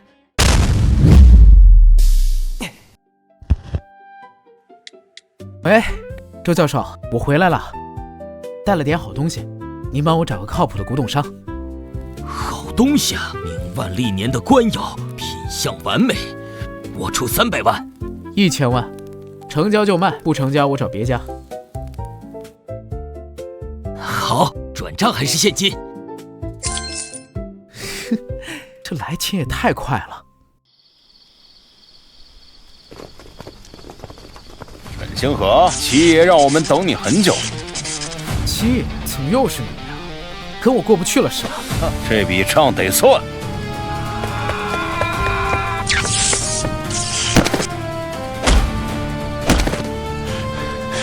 沈星河，之前几次侥幸让你跑了，这次看你往哪儿跑！谁敢动沈公子？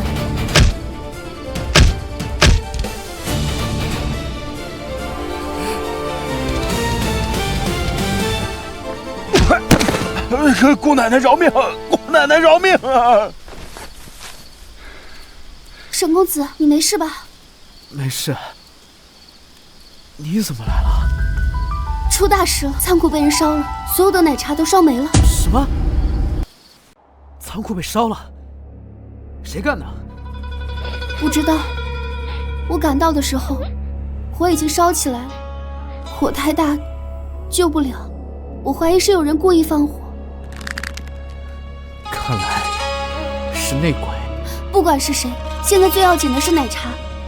店里存货只够卖3天，3天后，星河仙影就得关门。你答应陛下的事，就彻底泡汤了。我这边刚卖了古董，有1000万，买的奶茶够绕地球3圈了。婉晴，你先回去，稳住店里，我连夜进货，明天就回来。好，你小心。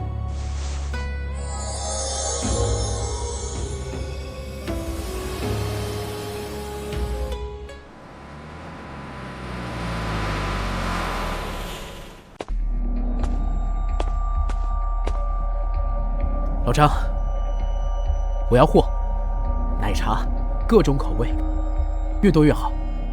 明天早上之前能做多少？沈老板，你要多少？先来5000箱，不够再加。5000箱？您这是要开全国连锁？别废话，赶紧去办。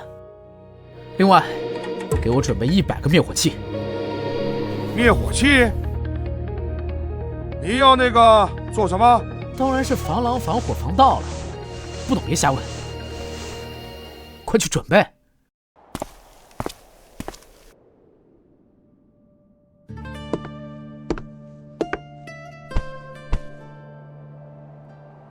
我已经派人去查了，仓库门锁没有被撬的痕迹，很可能是内鬼。内鬼？能接触到仓库钥匙的，只有店里的伙计。但是你别急，实在不行，我就将他们全都抓起来，一个个审。沈先生，沈兄，你可算回来了。但是，你为什么说不能揭穿内贼呢？你揭穿这一次，但是保不齐还有下一次，杀一儆百。我们不仅不要抓他，反而还要让他主动出来，来个一网打尽。那你准备怎么做？直接开分店，而且要大开特开。那万一又找人上我们仓库怎么办？那就让他有来无回。沈星河呢？不是说今天重新开业吗？人呢？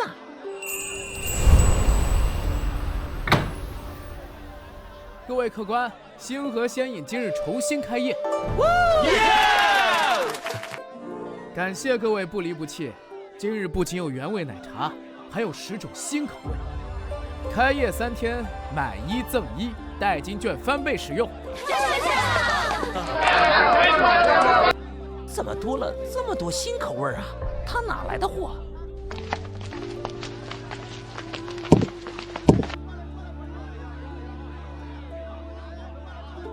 哇，这么多口味！我要椰果的，我要红豆的，来5杯。哎，别走啊！哼，沈星河，你的仓库不是被烧了吗？这些货从哪儿来的？赵掌柜，你怎么知道我的仓库被烧了？哼！沈星河，你别得意，就算你有货，这铺面也不一定保得住。我正准备跟这家铺子的刘老板联系，等我买下这家铺子，我看你怎么开。各位，我来迟了。老刘，你怎么来了？哦，我知道了，你是来送地契的，对不对？对，没想到赵老板、钱大人你们也在呀。沈星河，现在刘老板的地契在此，我看你怎么开。哎，等会儿，谁说这地契是你们的了？什么？你什么意思？不是给我们的，难道是给你的不成？对呀，我就是来给沈老板送地契的。他赚了钱，已经把这铺子买下来了。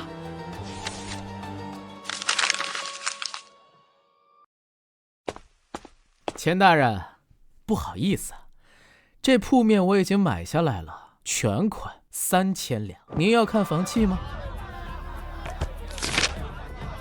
这怎么可能？怎么不可能啊？不光是我这家，就连赵德茂的茶行我也买了，下个月就改成星河仙饮分店。钱大人，您要是有兴趣，我可以给您打个8折，让您入股。你胡说什么？这是老子的店，你凭什么买？就凭老子有钱。沈老板，这是赵家茶行的地契，您过目。刘老板，我在你这儿做了这么久，你怎么可以这样？对不起啊，沈老板给的实在是太多了，我也没办法呀。有的东西。沈公子，你刚才太厉害了，你看钱谦益的脸绿得像黄瓜。钱大人，沈星河这是要赶尽杀绝呀！他把铺面买了，茶行也买了，咱们以后还怎么做生意？做不了生意，就让他做不成生意。他不是有仓库吗？再烧一次，还烧？这沈星河肯定加强戒备了。这次多派几个人，做得干净点儿，我就不信他还能防得住。好，这次我亲自去，非把他的仓库烧成灰不可。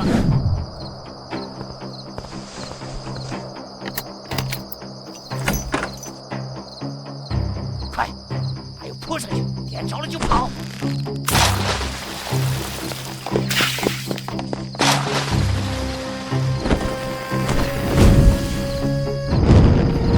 这下我看你怎么办。我们走。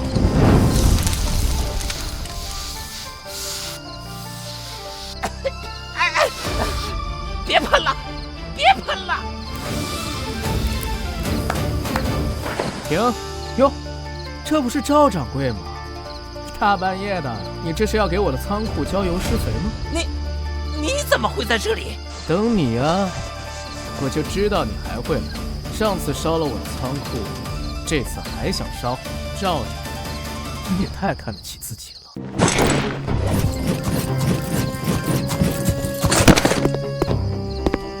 赵德茂，人赃并获，你还有什么话说？沈掌柜，饶命！是钱谦益让我干的，他说给我1万两银子，让我烧了你的仓库。1万里烧我一次仓库，我给你2万两，你把钱谦益供出，我保你一条命。真的？我沈星河说话算话。好，我说，钱谦益给了我5000两。让我收买老刘烧仓库，老刘吞了1000两，剩下的4000两在我这儿。第2次烧仓库，他答应给我1万两，还没给。够了，赵德茂，跟我到大牢里再说吧。走。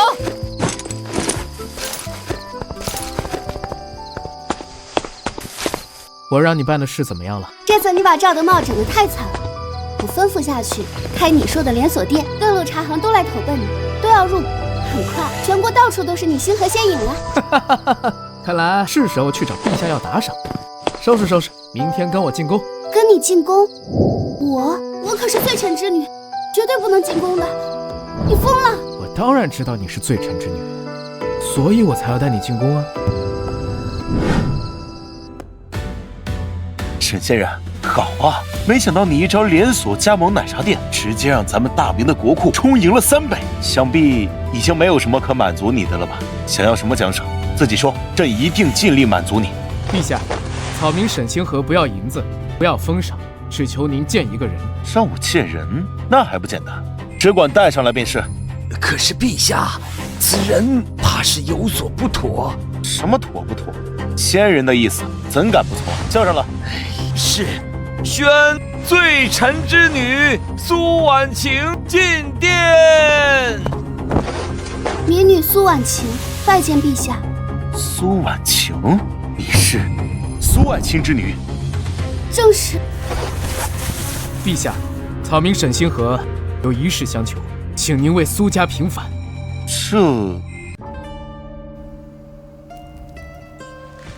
沈星河，你要朕为苏家平反？陛下，苏文远苏大人当年被王德化诬陷，家破人亡。苏文远是个好官，他不该背着罪臣的名声死去。朕知道苏文远，当年他在户部任职，清廉耿直，得罪了不少人。王德化参他贪污军饷，朕当时年轻信了。等朕反应过来，人已经斩了。陛下，我父亲是被冤枉的，他从来没有贪污过1两银子。王德化伪造了账册，买通了证人，一切都是假的。陛下，当时你说，只要我能为国库带来翻倍的利润，就可以满足我任何条件。沈先生，这平反一事简单，但是说要平反，就得服众。说你能拿出任何可以证明苏家是冤枉的证据，朕绝对会昭告天下，为苏家平反。谢陛下，只要有您这句话，小人就放心了。好，没什么事的话，都下去吧。陛下，此事牵连多人，搞不好会引起大臣们的不满。您真的要帮沈先人吗？当然，沈先生为我大明付出了太多，只是这证据又谈何容易找到呢？只怕是仙人再神通，也难上加难呢。哎，你这是干什么？我都明白，就算是陛下答应为我苏家平反，可是要找到那证据又谈何容易？但是你有这份心就够了。你说什么呢？我可是真心的。当然，我也不是突然就想帮你，而是我想知道，你身上的阴佩跟我的阳佩之间到底有什么关系？阴佩？您是说的那次我跑到仙界时候用的阴佩吗？对，就是那个。那里面肯定隐藏着什么秘密。秘密？这么一说，那块玉佩还是我爹临死前给我的。啊，不好，那块玉佩不见了！什么？什么人？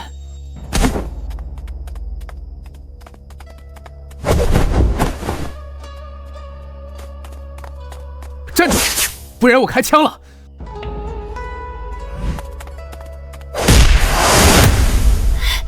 他太快了，追不上。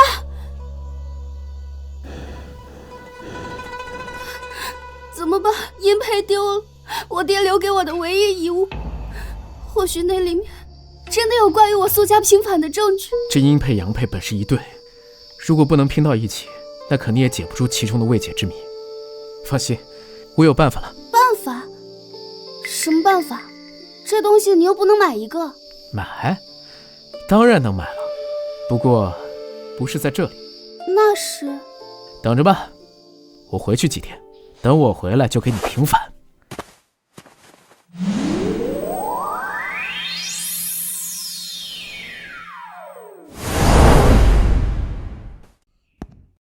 冰冰，帮我查一件事，最近有没有古董拍卖会拍品里有玉佩？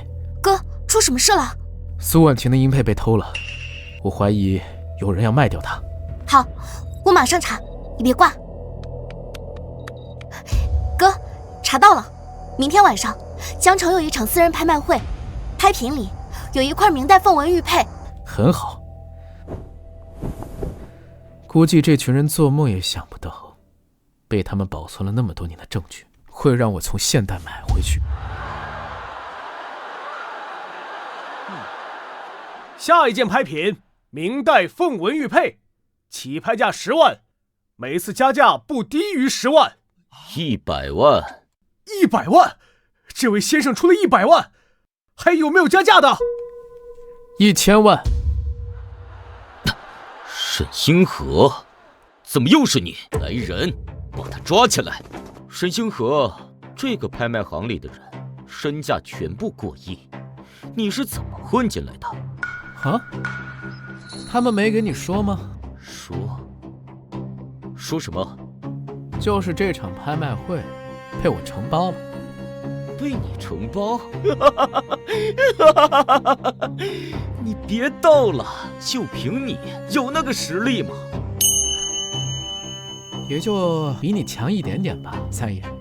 不像你一大把年纪了还要拼命挣钱，看来是没养老保险吧？好啊，你还真是一如既往的口出狂言。就凭你也能身价过亿？你凭什么？你信不信我马上叫人把你扔出去？唉，看来他们是真没告诉你啊，老王。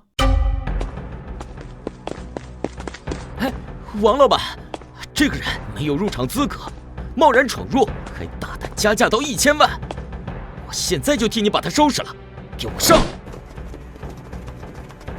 给我站住！放肆！沈星河沈先生是我的贵人，他能来参加拍卖会是我的荣幸。你们谁敢动他？什么？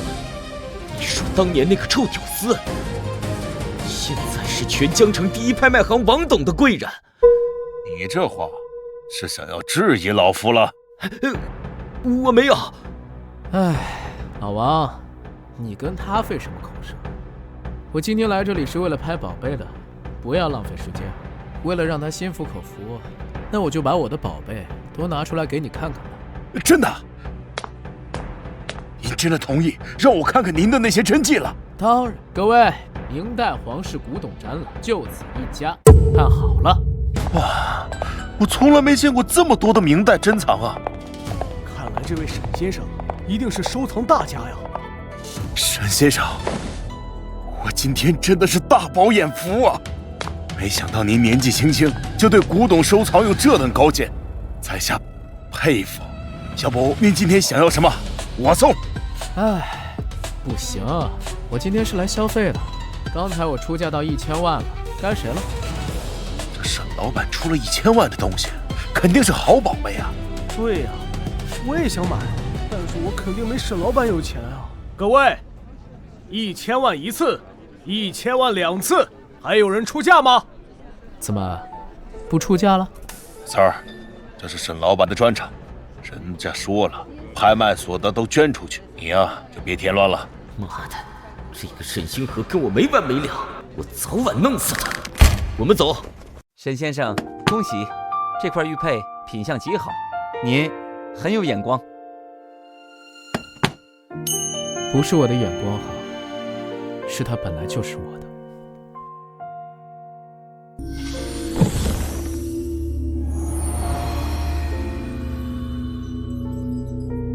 啊，这玉佩怎么会发光？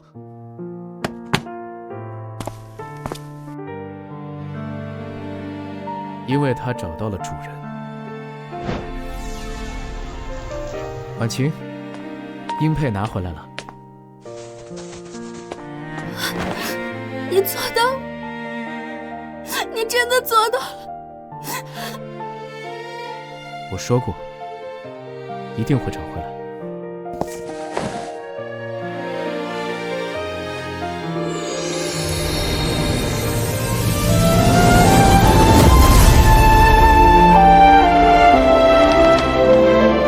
这是父亲的血书。看来，这就是苏家平反的证据。走，我们即刻进宫。陛下的脉象时有时无，臣从未见过这种症状。太医，你直说，陛下到底怎么了？怕是邪祟入体，药石难医。陛下，你要是有个3长2短，大明可怎么办呢？国不可一日无君，臣建议立即召福王进京继位。臣附议，福王贤德，可担大任。既然诸位大人意见一致，那就拟旨吧。且慢。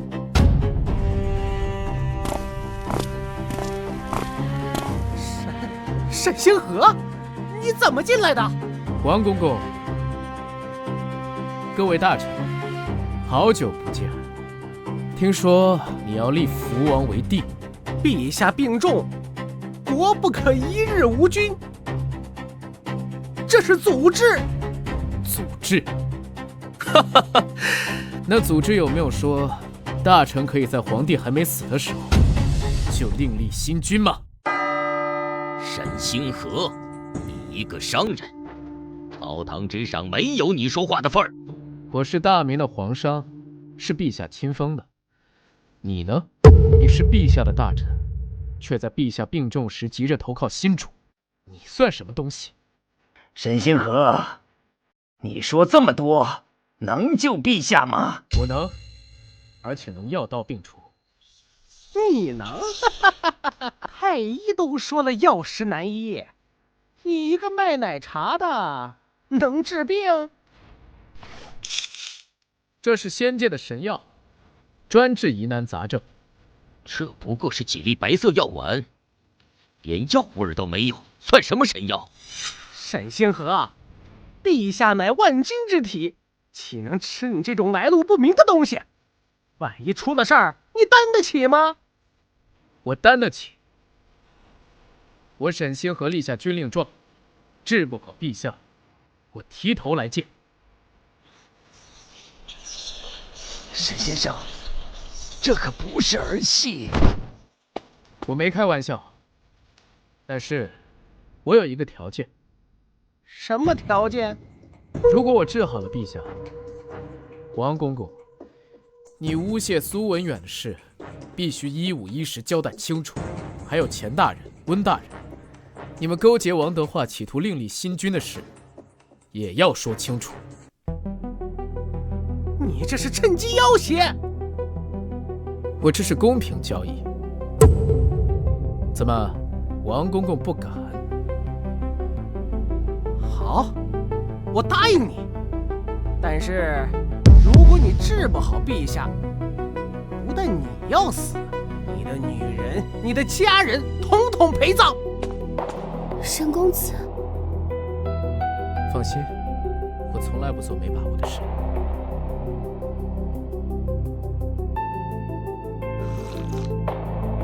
沈星河，你的仙药怎么还不见效啊？该不会是糖丸吧？奇怪，我这退烧药应该很快就起作用才对。平常我吃半片都管用，怎么今天这么久都没反应？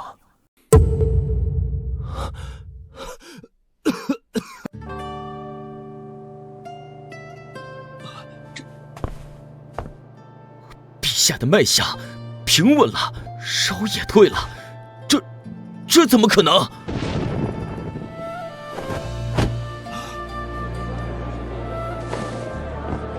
好啊，沈星河，你又救了朕一命。王公公，该你兑现承诺了。陛下，臣认罪。苏文远案是臣一手炮制的，臣收了福建盐上的贿赂，诬陷苏文远贪污军饷。钱义和温体仁帮臣伪造了册账。陛下饶命！臣是被王德化胁迫的。臣也是，臣不敢不从。王德化，你身为内廷总管，结党营私，诬陷忠良，罪不可赦。来人，把王德化拉去充军。今日那个什么李自成马上就要打到京城了，就命你去守吧。陛下，臣伺候您20年，不能啊，使不得呀！正因你伺候这20年，臣才更不能饶你。苏姑娘，朕对不起你爹。今日朕当着文武百官的面，为你苏家平反。谢陛下隆恩。苏文远追封忠烈，按1品大员规格重修墓地，苏家后人赦免一切罪责，发还家产。别哭了，你爹在天上看着呢。陛下，800灵加急，闯王李自成发兵20万，直逼京城。20万？我们只有2万守军。快撤吧，先撤到南京。陛下，臣建议议和。什么？现在已经到闯王李自成进京的时候了吗？这个时候让王德化去参军，那不就促成了他大开城门，放敌人进来的时候了吗？不行！都给朕闭嘴！朕是天子，朕的江山朕自己守，谁敢再严撤。斩！陛下，臣有话说。说。臣从仙界带了武器，千里眼、传音筒、烟雾弹，还有这个信号枪，一枪打到天上，方圆10里都能看到，可以用来传递军令。陛下，这些仙器若是真的，臣愿意领兵守城。好，沈星河，你的仙器，朕用。皇上，臣还有一个请求。说。臣要留在京城，跟将士们一起守城。沈星河，不是军人。臣是大明的皇商，大明有难，臣不能走。好，好，有你这句话，朕就放心了。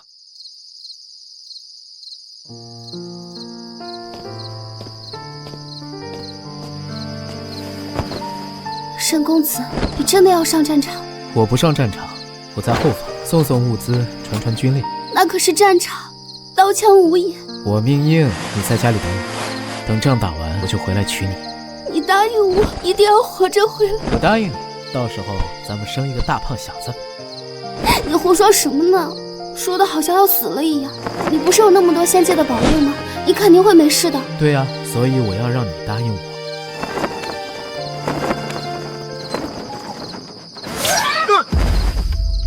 王公公，主人让我来救你。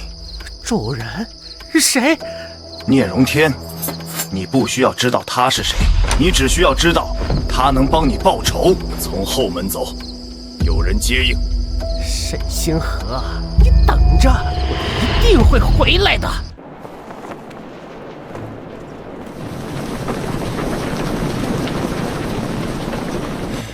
12万，咱们只有2万。2万够了。将军，望远镜你拿着，能看清10里外的敌情。真清楚，连对方的旗号都能看清啊！对讲机你试过了吗？试过了，可这一座城也能通话。沈兄啊，你这些东西比1万精兵还管用。管用就好。将军，这场仗咱们不能输。不会输的，皇上说了，死守。先生放心，这块交给我吧。好，是时候给大家发物资了。沈先生，这些东西怎么吃啊？泡面用热水泡，等3分钟。来，你们看，先把水烧开，然后这样，再这样，倒进去就可以了。自热米饭下面就有个加热棒，倒水进去就行。太好吃了，比军粮强100倍。好吃就多吃点，吃饱了才有力气打仗。守护大军到了，距离城门5里，全体上城墙。左翼是骑兵，右翼是步兵，中军是大帐。李自成的旗号在那里。将军，要不要先用烟雾弹？等他们靠近300步的时候扔。300步了，扔！成功了！这烟雾弹在古代还是太超模了。敌军大乱，放箭！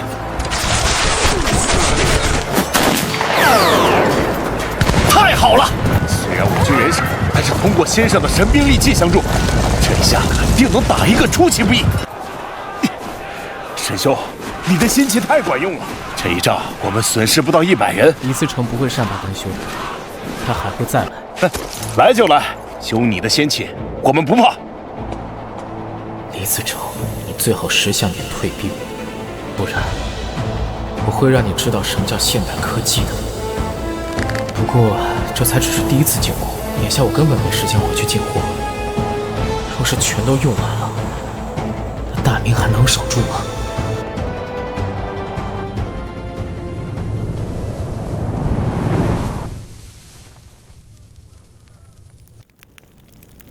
那个沈星河到底是什么人？听说是个商人，从仙界带来的武器，明军的千里眼、传音筒都是他的。商人，一个商人也能坏我的大事？闯王，明军的烟雾弹太厉害了，我们的士兵冲进去，就什么都看不见，只能挨打。夜里攻城，夜里他看不清，烟雾弹也没用。闯王英明，沈兄，你去休息吧，我盯着。睡不着，万一李自成夜袭，眼下局势还是不容乐观。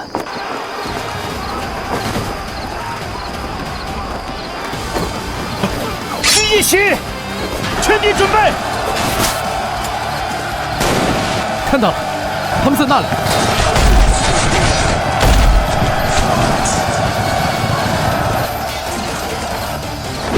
那是什么东西？为什么天亮了？沈兄，你又救了大家一命啊！是大家一起救的。将军，你受伤了。皮外伤，不碍事。沈先生，城门下面有个人鬼鬼祟祟的，被我们抓住了。带上来。王德化，沈星河啊，你没想到吧？有人救了我，今天就是你的死期！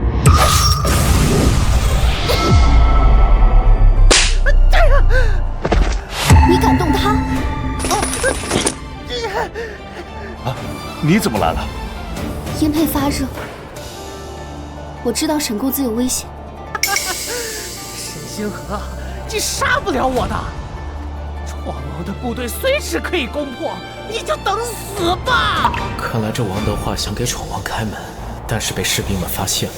看来此人断不能留，抓起来！我回去禀告陛下，将其斩首示众。是。德化叛变了，确定吗？陛下，我们的人抓到他准备开城门，还好发现及时，否则王德化在宫里经营了20年，党羽众多，看来这次是真的逼急他了。但是朕万万没想到，他竟然真的会叛变。沈星河，差不多了，你也累了，现在你就回你的世界去。皇上，臣不走。臣说过，要跟将士们一起守城。这是圣旨。皇上，朕不想你死在这里。你是大明的希望，你活着比什么都重要。陛下，不行，我要和大家共存亡。真希望早点遇见你，但是现在我们势单力薄，只怕是来不及了。难道真的没有办法了吗？报！太君又来了！不好！多谢闯王，又一次将小人救出来。王德化，我救你1次是有用，救你2次是侥幸。你不是说了要帮我大开城门破敌吗？怎么这点事儿都办不好啊？闯王别急啊，小人此次前去也不是完全没有收获。沈星河那个妖人的弱点，小人已经知道得一清二楚。哦，说，他的仙气都是从仙界带来的，用一件少一件，只要围城1个月，他的仙气就用完了。到时候京城就是您的囊中之物。围城，好主意！传令下去，全军围城，不许攻城，只围不攻，耗死他们。是。沈兄，李自成改主意了，他不攻城，只围城，咱们的仙气还能撑多久？烟雾弹还剩1半，信号弹不多了，望远镜和对讲机还能用。围上1个月，咱们的粮食也不够啊。粮食我有，泡面、自热米饭，够吃3个月。那水呢？城里有井，水不缺。那还能撑。可是李自成围城，皇上被困在城里，外面的援军进不来。可恶！如果这个时候再回去进货的话，恐怕再回来大明就撑不住了。奇怪，为什么援军还没到？这么久了，陛下的圣旨应该早就到了才对呀。王承恩，朕收到消息，吴三桂在山海关按兵不动，不肯发兵擒王。吴三桂，他想干什么？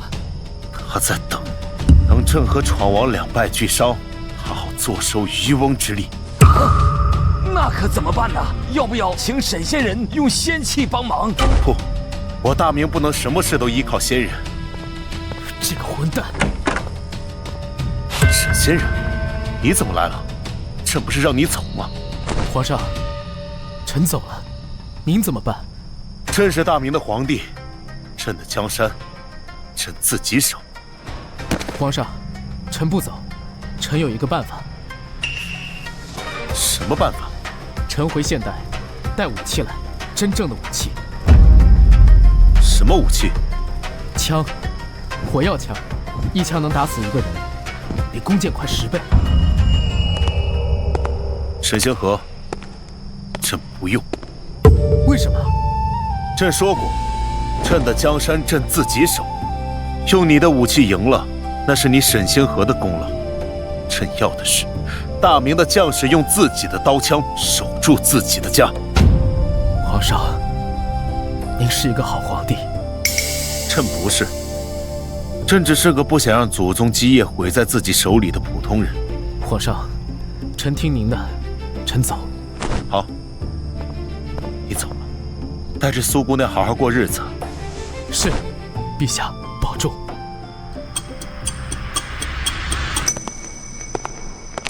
沈公子，你真的要丢下皇上？不是丢下，是尊重他的选择。那我们还能回来吗？能，等玉佩能量恢复了，我们就回来。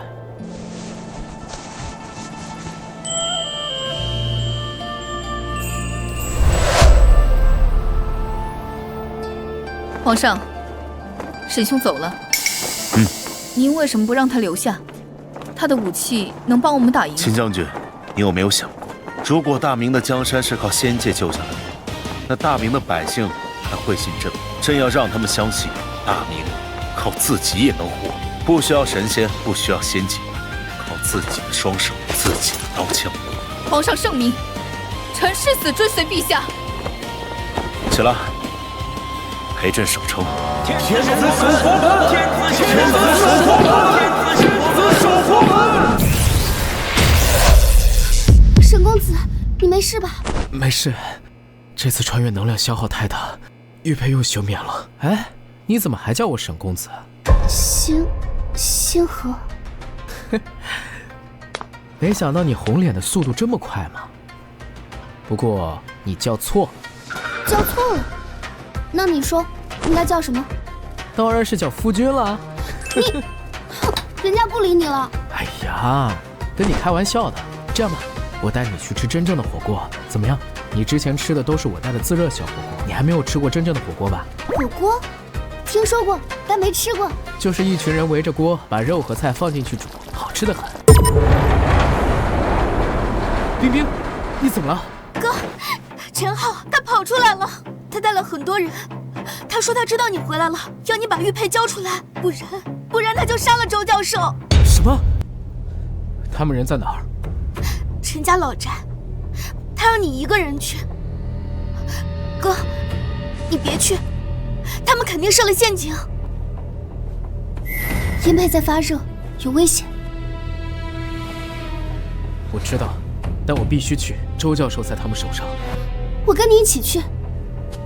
不行，你留下照顾冰冰，我一个人去。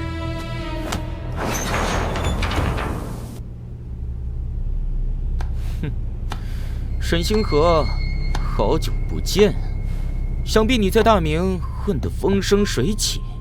陈浩，你不是在监狱里吗？怎么出来的？有钱能使鬼推磨。我花了500万买了个保外就医。沈星河，你害我蹲了3年大牢，这笔账今天得算清楚。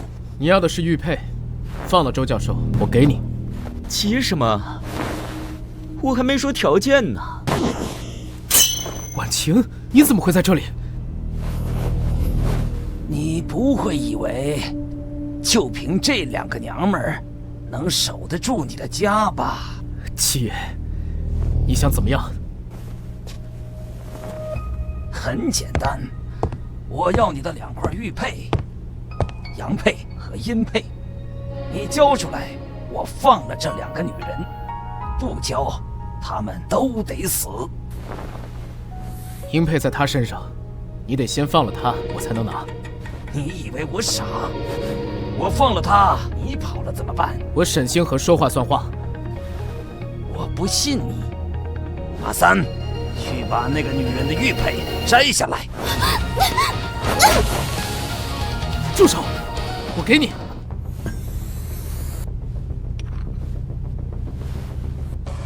还有一块儿。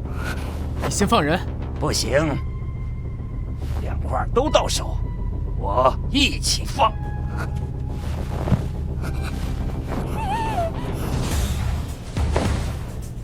别怕，玉佩没了可以再找，你没了，我活着还有什么意思？哈哈哈哈！终于到手了，双配合体，时空秘境。老子要去明朝抢宝藏！我要发财了！我要当皇帝！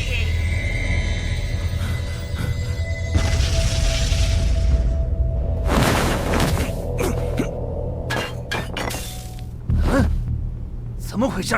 为什么不行？七爷，玉佩碎了！不可能！沈星河，你敢耍我？这是怎么回事？英佩只认苏家的血脉，没有我，你拿到也是废铁。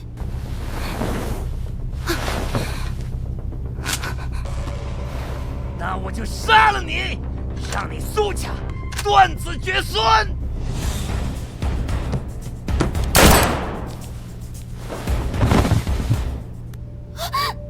沈公子！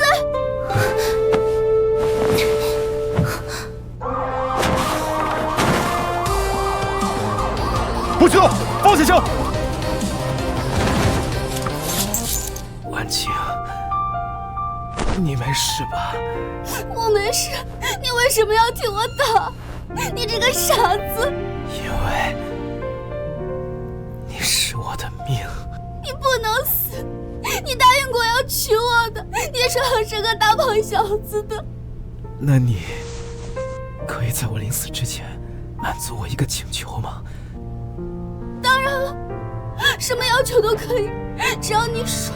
那你亲我一下，我临死前也想知道那种感觉到底是什么滋味。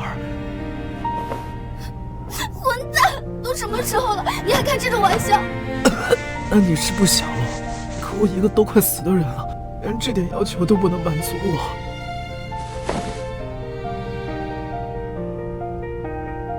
你还有什么愿望？说吧。叫我一声夫君。夫君，夫君，我叫你多少声都可以，我只求你别死。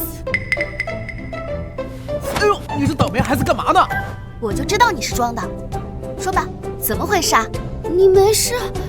你们都忘了，我可是做生意的，这点东西我还是有准备的。你找打！救命啊！谋杀亲夫啊！